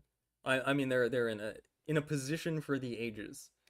All they gotta do is attack here, and then they linear claw the Giratina down next turn. It's just winning. It's just winning. There's nothing else to it. I don't think there's a single card, forget about in their deck. I don't think there's a card in the world that will save Magma Invictus from this game. It's probably going to come down to their next deck. It's probably going to come down to their final deck. I think whatever Magma Invictus's final deck is going to be, that's what's got to save them. Because it's not going to be this. It's not going to be this. That disgusting, that horrible Rampardos. Just like, man, I'm a dino. Smash! We win. That's how that game went. That's how that game went. Strategy? No. Rampardos? Yeah. Well, we should do that like no and yeah meme, but with Psyduck. Like strategy? No. Rampardos? Yeah. Yeah, Magma is thinking, more realistically, reeling in pain from what just happened. There are riots in the streets. I don't know what to say. This game is over. That Rampardos was... Yeah, they conceded. GG. Oh my god. Not even GG. Just G. That game just gets 1 G. 1 G. It was a game. I can't say it was good, but it was a game. Alright. I'll say this. Squad Zero played well. No, I can't say anything about that game. That game is over, and we're not going to bring it up anymore. That game was luck. That game was pure luck. I'm sorry. That's all I can say about that game. We're going into the next game. Squad Zero is 9-5 right now. And aside from that last game, they've been earning it. They've been making really good plays, really good predictions, really good moves. They've been on point. They've made no mistakes. They've been making fantastic gambits. And they've been using their replay tokens in all the right ways. And they've had a bit of luck along the way. It can't be denied. There were a few draws. I didn't necessarily call it out every time. But there were a few draws I was like, well, that was a little lucky. But I also can't see Magma Invictus's hand. There was also that time they had double EV Bag Red. You know, they got a little lucky too. I think overall, Squad Zero has been earning these wins. Aside from that last game, which we will never speak of again. Alright, this is it. This is Magma's last chance. Oh, I actually have to give another win on the screen, and at least 37 more U's to Goons. Hold on a second. Game 14, and, you know, let's just add another category of views. There we go. That looks good. That looks about right to me. Okay. So Goons is, doing pretty good. They got 3 games. I think that's already, they're tied with Samuel for most games won. Pretty good. This is it. Magma Invictus has got to win this to come back. They have got to win this. There's no choice. If Magma Invictus does not win this, it's over. This is their last player's last deck. The Vice has got to bring it in for the team. But they're playing a deck that can do it. This Charizard deck has won tournaments. It's gone 15-0. It's an incredible, a monster of a deck. And it absolutely has the ability to close the distance and win it for Magma Invictus. I see that Random Ways has left the Squad Zero chat. Hopefully we'll see Random Ways win another tournament today. Everybody, after this, if you're checking out the Ursi Day when this is over, make sure to root for Random Ways. Not just a member of Squad Zero, but a really cool person overall. Really nice, really friendly, an awesome player. And just a fantastic kind of human overall. But what do I know of humans? I'm a dragon.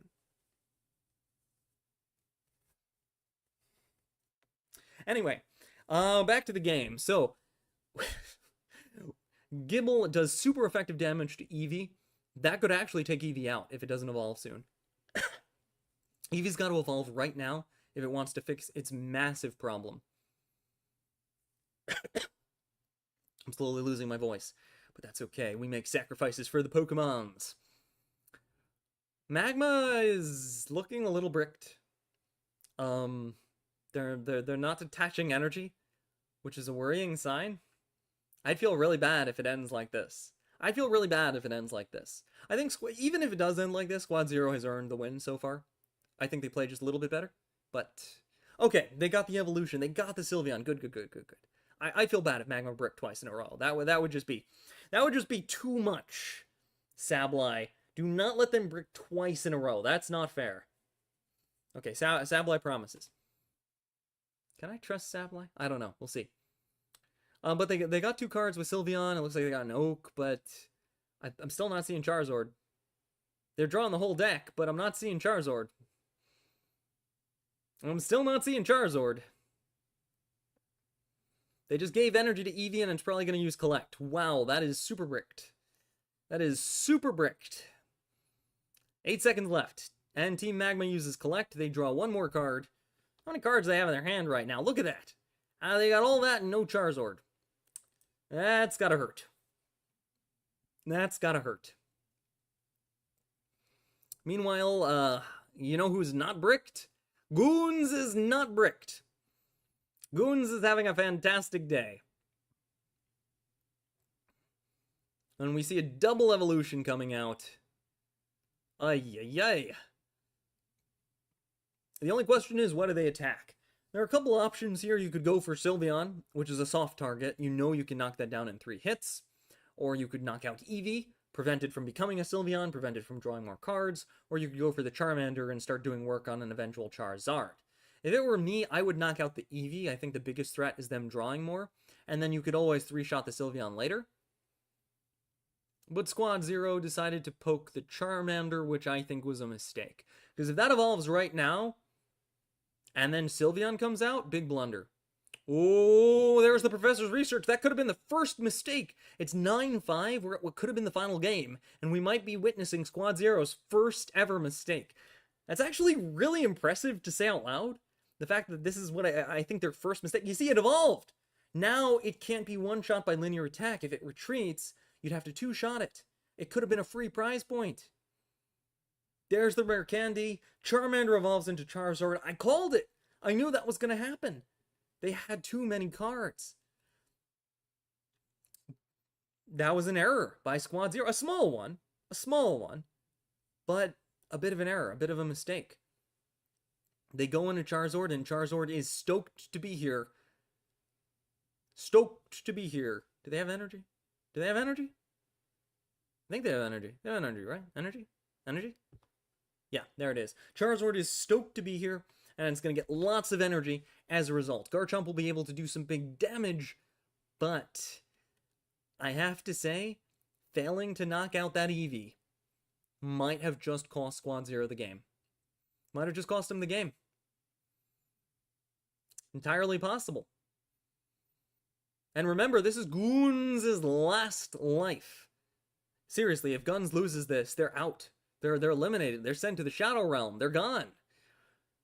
Right now, Charizard has the capacity to do insane damage. It could deal almost all of the damage of Garchomp, but it can't knock it out. Can't knock it out. Even Lily can't save it from Dragon Claw follow-up.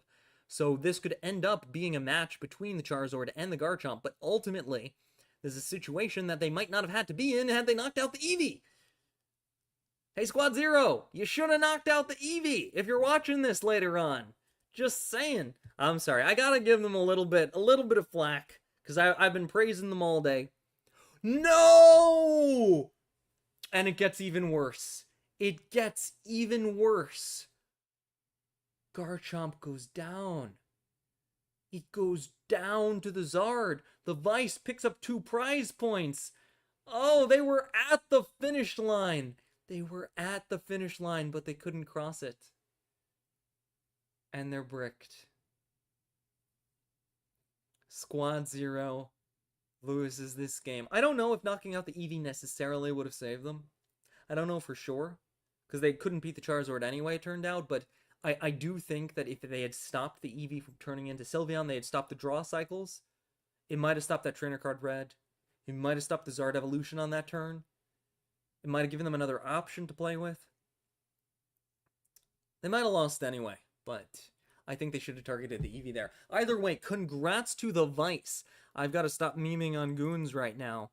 Gosh darn it, making me delete all these U's. Alright, Goons has been defeated, so I'm going to return them to mortality, and just reduce their name to like a normal shape. And game 15 has been won by the Vice. Magma is on a comeback streak. Maybe Squad Zero is celebrating just a little bit too early. Just a little bit too early there, because this is not over yet. This is nowhere near over. With that win, Team Magma can start to try to make a comeback. They've got 6 wins, and Goons has been defeated. Squad Zero has to pick a new player to send forward. A new player to bring forth to win this. I'm going to check YouTube real quick. The dab pun has to be the worst pun I've ever heard. You're welcome. Let's check Twitch. No questions on Twitch. All right. Yeah, so this is... I don't know if it would have made a difference. I don't know if knocking out the Eevee would have made a difference. I am 93% sure that knocking out the Eevee would have been the right move there, but there's another game. Another game. Squad Zero only has 9, not 10. 9. They need one more win. The Vice is hanging on with their last life. They're like a Pokemon with Sturdy that just refuses to go down. No, not Sturdy, a Focus Band. And that Focus Band can proc with a 10% chance as many times as it needs to. Squad Zero has got to remove this Pokemon. They've got to take out the Vice. If they don't, they could end up losing this. They could end up losing this. They were so far ahead.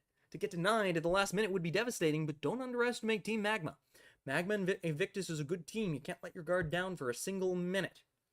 Now, there are only 2 players left on Squad Zero's team. There's only 2 left. And they've got to decide who it is that's going forward.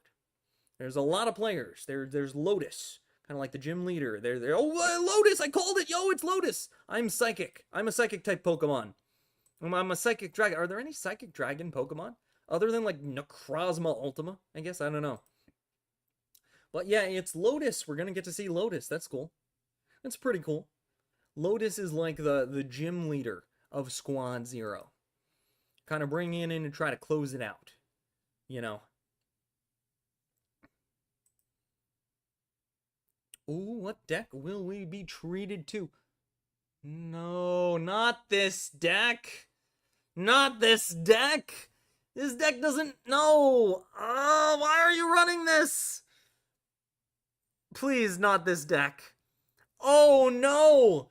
Is Squad Zero gonna lose this? Is Squad Zero gonna... Not... Why? No! For those who don't know, this is a cool deck, but it's more along the lines of a gimmick deck. It's not that strong, and its tournament performance has been iffy. While it does have some cool moves and some cool potential, ultimately it suffers from Luxray being bad. don't know what else to say. But the deck does come with the Rikarios, which are very good against Charizard, so I think that's why they're playing it. I think that's why they're playing it. I think they're just playing it for the Rikarios, and the idea is that they might auto-win with Rikarios. Small mistake on Squad Zero's part. They shouldn't be starting with a Rikario. They should be starting with Shinx, because you want to keep a Rikario's health safe early on from the Charmander harass.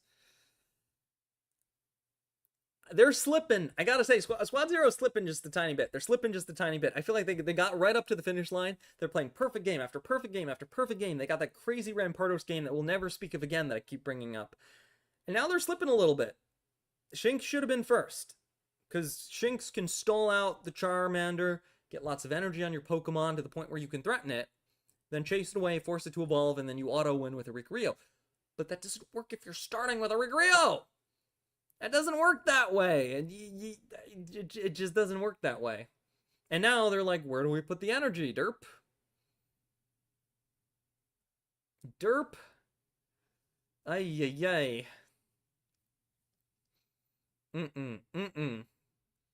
This is, yeah. I'm gonna call them out when they make mistakes. Shinx should have been in the active slot. Because now Charmander can attack a Rikario. And that's literally Team Magma's only win con. Literally, their only win con is Charmander smacks a Rikario. Why would you let this happen? Why would you let this happen? The ball has been dropped. It is unknown. It is unknown what's going on in the Squad Zero comms right now. But they went from this beautiful, perfect play, game after game after game, for 9 games, to slipping a little bit. Just a little bit. Celebrating a little too early. You know, celebrating as you cross the finish line and someone runs in front of you. That's kind of what we're seeing. Hopefully they can bring it back. Hopefully for them. Team Magma's like, yes, please, keep making tiny mistakes. We'll take advantage of that. We're an amazing team, and we're happy to show it. Now they're thinking, because, you know. What? Why did they give energy to Eevee? What are they doing? Hello? Do you not want to attack the Rikario with Charmander? I don't know what's happening anymore. The world has gone mad. Cats and dogs working together. Or I guess Arcanines. Is Arcanine a cat or a dog? It's a dog, right? Arcanine. Yeah, it's got to be a dog. So Arcanines and Solgaleos working together. And that's what's going on right now. 2 legendary Pokemon. Someone got that joke that I just made. It's a very specific Pokemon joke. 2 legendary Pokemon. So someone got that. A really big Pokemon lore nerd somewhere in the world got that. If you know, alright, so Arcanine was meant to be a legendary Pokemon originally. But then they decided to just make it the evolved form of a random dog. That's why it's so majestic. Alright, I don't know what Team Magma's doing. I don't know why they didn't just attack. Maybe they were afraid of the Jolteon. Maybe they knew the Jolteon was coming. Maybe they knew it was a trap. I don't know. But, I mean, how do you win? How do you win? I feel like Team Magma cannot win. It doesn't matter. Yeah, I think they ought to lost. Squad Zero did an amazing job picking this deck. I have to say, I was freaking out for a second, but I didn't realize that it was a Rikario deck. Originally, that's why I was freaking out. I thought it was just Luxray, and I was like, oh no. But yeah, with a Rikarios, they ought to win. A Rikario just shuts down the Charizard stuff. Like, unless they have like a Torkoal or a Flareon somewhere in there. Because really, that's the Rikario counter, the Flareon. Oh, there it is. Okay, they did have one. They did have one. Okay. Alright, now it's a game. No, this isn't over. This isn't over. Now it's a proper game. Now it's a proper game. They did have a Flareon. And a cape. Oh. And now they have the ability to attack. But they didn't retreat. They didn't retreat. Did they just... Oh, wow. Oh, wow. Are we about to see the biggest brain ever? The cape is eliminated by Guzma. The cape is gone. There is no cape. And Eevee comes to the front. Retreating Oricorio out of harm's way. Okay, so this is a proper game. We got a little rock, paper, scissors, shoe going on. We got a Flareon that can take out Oricorio. Oricorio can take out Charizard. This is a game. This is a game. I'm happy with this. Originally, I thought this was going to be Brickety Brick Central, but no, this is good. This is good. It seems like there's a little bit of Eevee sacrifice happening, with Squad Zero kind of sacking Eevee to draw some more cards. They really want to draw something. Something that can maybe get rid of that Flareon and save the day. But Magma Invictus is doing a good job with that Flareon. It's scaring out the Oricorio. They got Charizard walling. Yo, this is looking good for Team Magma. They're fighting back. They're fighting back. This ain't over. You know, Squad Zero's got the one prize point. They picked off that one Charmander. But the Vice has a prize point too. The Vice has a prize point too. This is nowhere near over. A Professor's Research. That's pretty good. It's going to get played. Boom. Oricorio. Boom. Luxray. The Luxray is just what they needed. Just what they needed. Here we go. Here we go. I'm realizing now why they picked this deck. This deck was designed specifically to take out Charizard. This deck was designed specifically to take out Charizard. Check this out. Check this out. This is going to be so cool. This is going to be so cool. Oh. Come on. Make the play. Make the play. Make my day. I don't know why they're not making the play. Make the play. Make the play. Come on. Make the play. We want to see the play. Here it is. Energy on Shinx. What? Shinx retreats? Why didn't they do the combo? Oh, they couldn't because of Oak. Right, they played Oak. I forgot. I think they forgot too. Yeah. Whoops. Bit of an oops there. Bit of an oops because they played Oak. They couldn't play Volkner in the same turn. Oh, no. They can't make the play. It wasn't possible. Oh no, another oops. Magma Invictus is still in this. It's crazy. Magma will not go down. You cannot bring down Magma Invictus easily. They are a good team. Flareon's going to come in and it is just going to wall up that Oricorio. And this is really bad. This is even game losing, I think. Because that's going to be the second prize point for Magma Invictus, which means even if they bring out Luxray right now, it's too late. It's too late. Somehow, Magma Invictus managed to beat a deck that was literally designed to counter them. Literally designed to counter them. Luxray comes out, sure, but I think Squad Zero is just doing this for the memes. They can knock out Flareon, sure, it doesn't matter. It literally doesn't matter. Because Charizard's just going to wipe it out. That's game. Magma takes another one. Magma is catching up. Magma might actually defeat Squad Zero after all. I did not see this coming. There's nothing they can do. There's legit nothing they could do. The only move would have been to use like Hide or something last turn with the Shinx to try to stall or something. They can knock out Flareon now, but it's too late. It doesn't matter. It doesn't matter. That's one of the reasons that this deck is bad. Luxray is really hard to play with. It's not a good card. It's very hard to power up. They couldn't get it in time. And this is going to be Zard with the win. Charizard is just going to use its fiery magic to win the game. There it is, Steam Artillery. That's GG. The Vice picks up game 16. And Magma continues to close the gap between themselves and Squad Zero. And to make it worse, this was the counter deck Squad Zero chose, which means their next deck might be an awful matchup. But it doesn't even matter at this point. Squad Zero is going to have to use every deck at their disposal. Every single deck they have left. They only have 3 left to try to defeat the Vice, who is on a roll. Who is on a roll right now. Oh my goodness. Oh my goodness. I'm a little worried for Squad Zero right now. I'm a little worried. And we're going to see if there are any questions. I don't see any questions on the Twitch. I don't see any questions on the YouTube. We're going to keep watching. We're going to keep watching and witness this till the end. I've got to say, I've never seen a Squad Zero match that, like, doesn't end up 9-9. I don't know why, but it always ends up 9-9. Somehow. Somehow. It always ends up with the last possible match. I think they just like murdering my voice every week. I think they like taking my voice, sticking it in a box, and stepping on that box. Nah. My voice is box proof. Anyway, it looks like, okay, Squad Zero gets to go second. And Team Magma has been doing a fantastic job. They've been bringing it back, climbing it back. Squad Zero's got to be a little bit nervous now. You know, they were winning, they were at the finish line, then they started slipping up a little bit, and now they're slipping backwards. They're going backwards down the slide that they were climbing up. You don't want to go backwards. That's the wrong direction. It looks like they used a replay token. They're going to try this again. And once again, they're starting with a Ricoreo. But I kind of get why they're doing that now.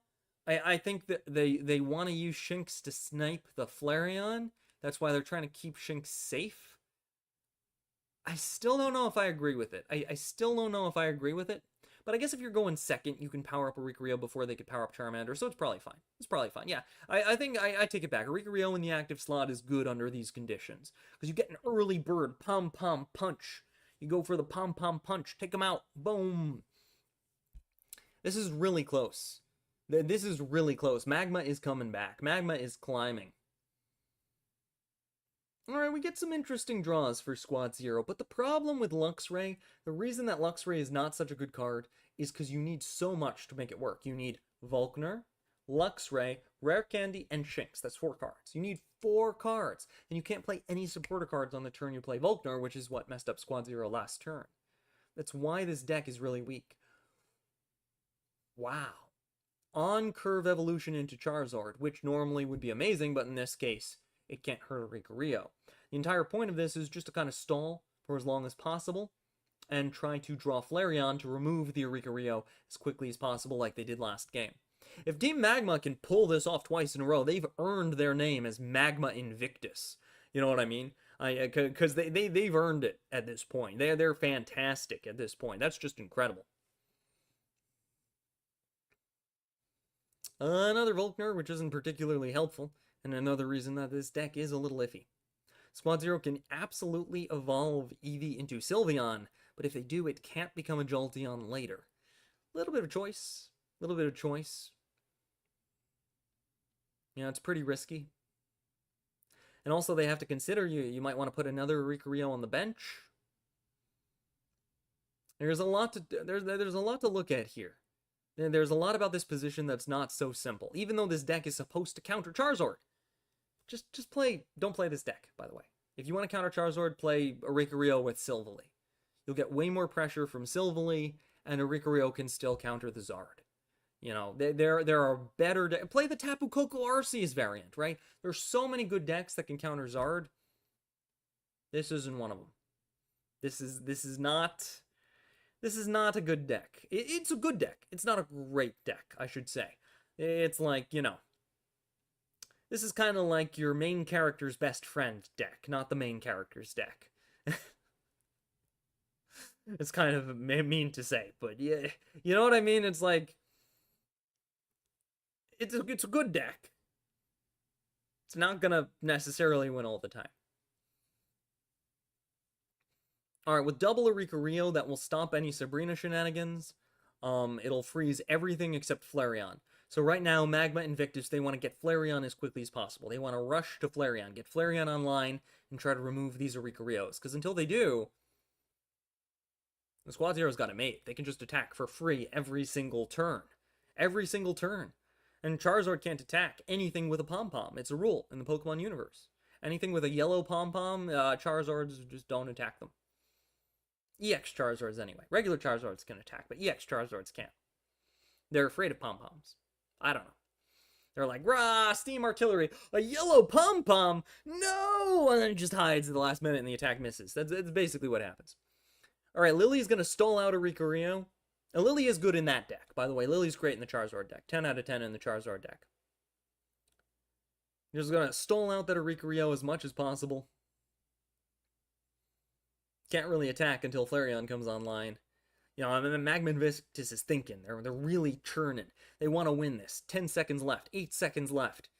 Finally, they use Stoke. They're just going to get more energy. Might as well get Charizard the ability to retreat later. Is this a Luxray? Well, it's not bad. It's not bad. They're on their way to getting Luxray. Alright, that's another 50 damage to the Charizard. Very nice. Very fantastic. Oh, Professor's research coming out from Magma Invictus. Are they going to get Eevee? Are they going to get the Eevee that they need? There it is. There's the ominous Eevee. It's staring at the screen menacingly. Look at that adorable, menacing little fox. It is ready to evolve into a Flareon and burn some pom-pom birds. Charmander comes onto the field. Interesting. Is it actually going to attack Oricorio? That's pretty funny. Sure enough, yeah, Charmander does 20 damage to Oricorio in a might as well moment. Luxray is finally active.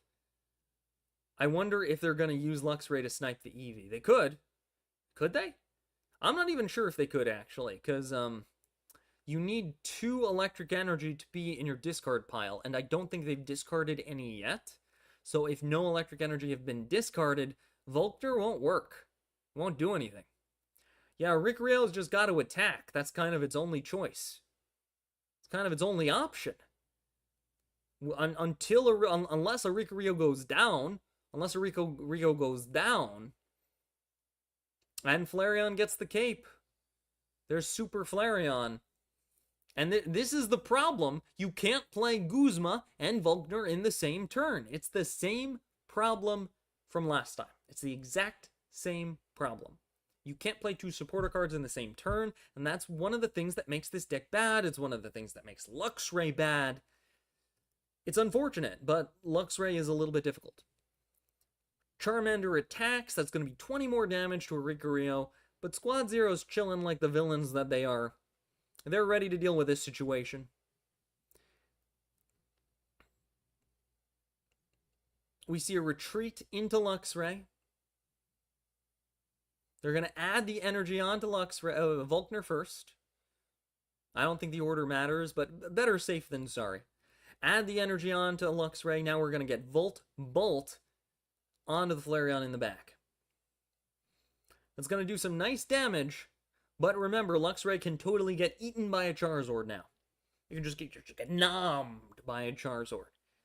But what Squad Zero is counting on is they're going to finish off that Flareon next turn, and you'll see how if I'm right about this. X-Speed activates. Charmander gets a nice free retreat into Charizard.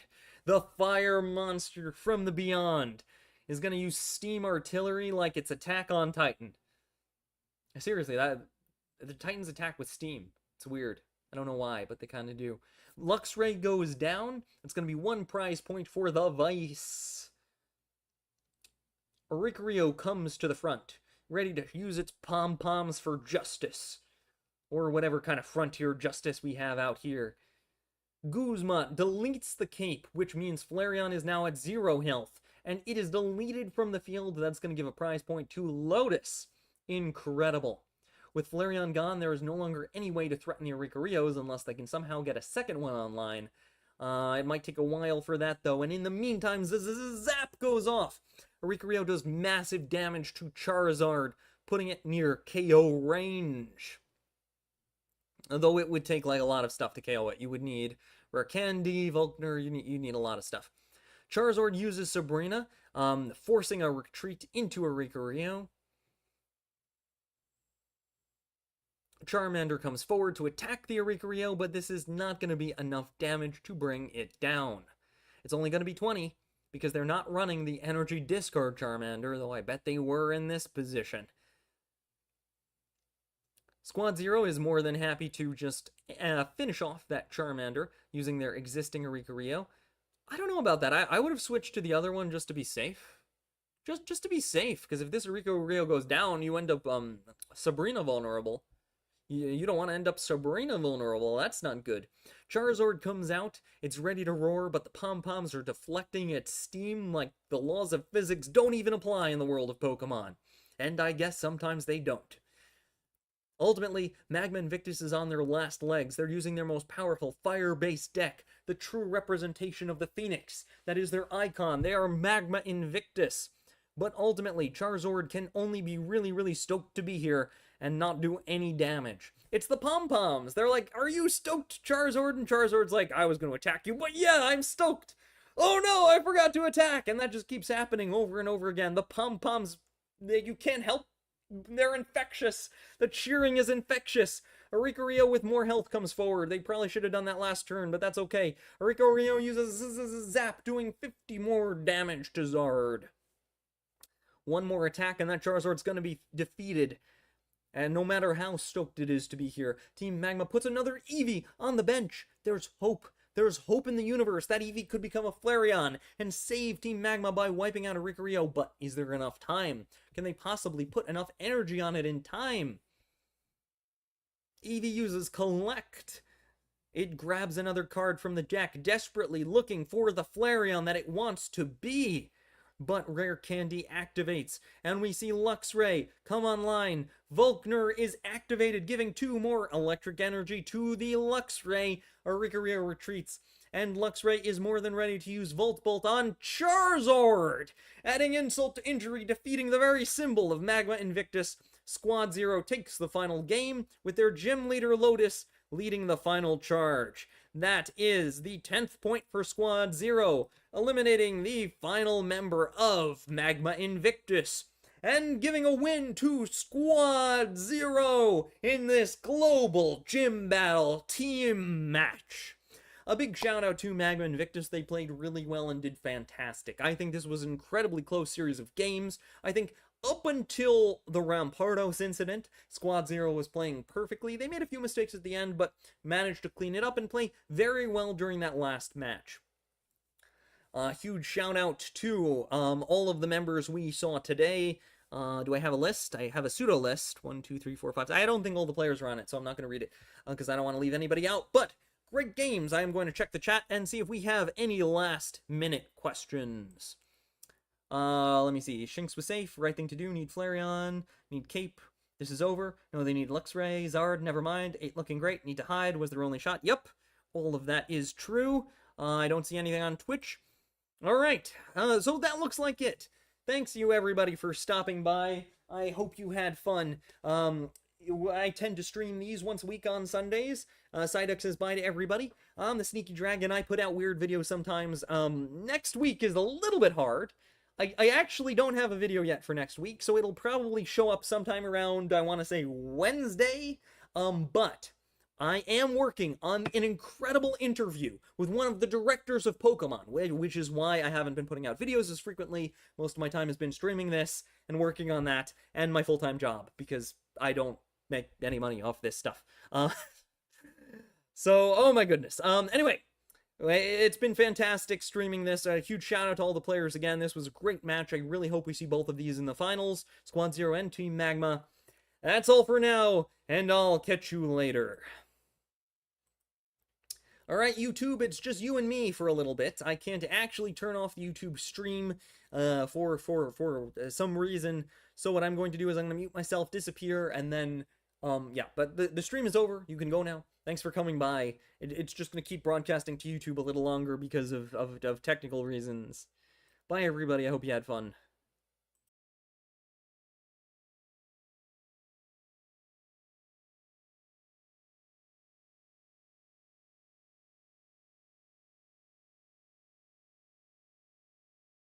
Good.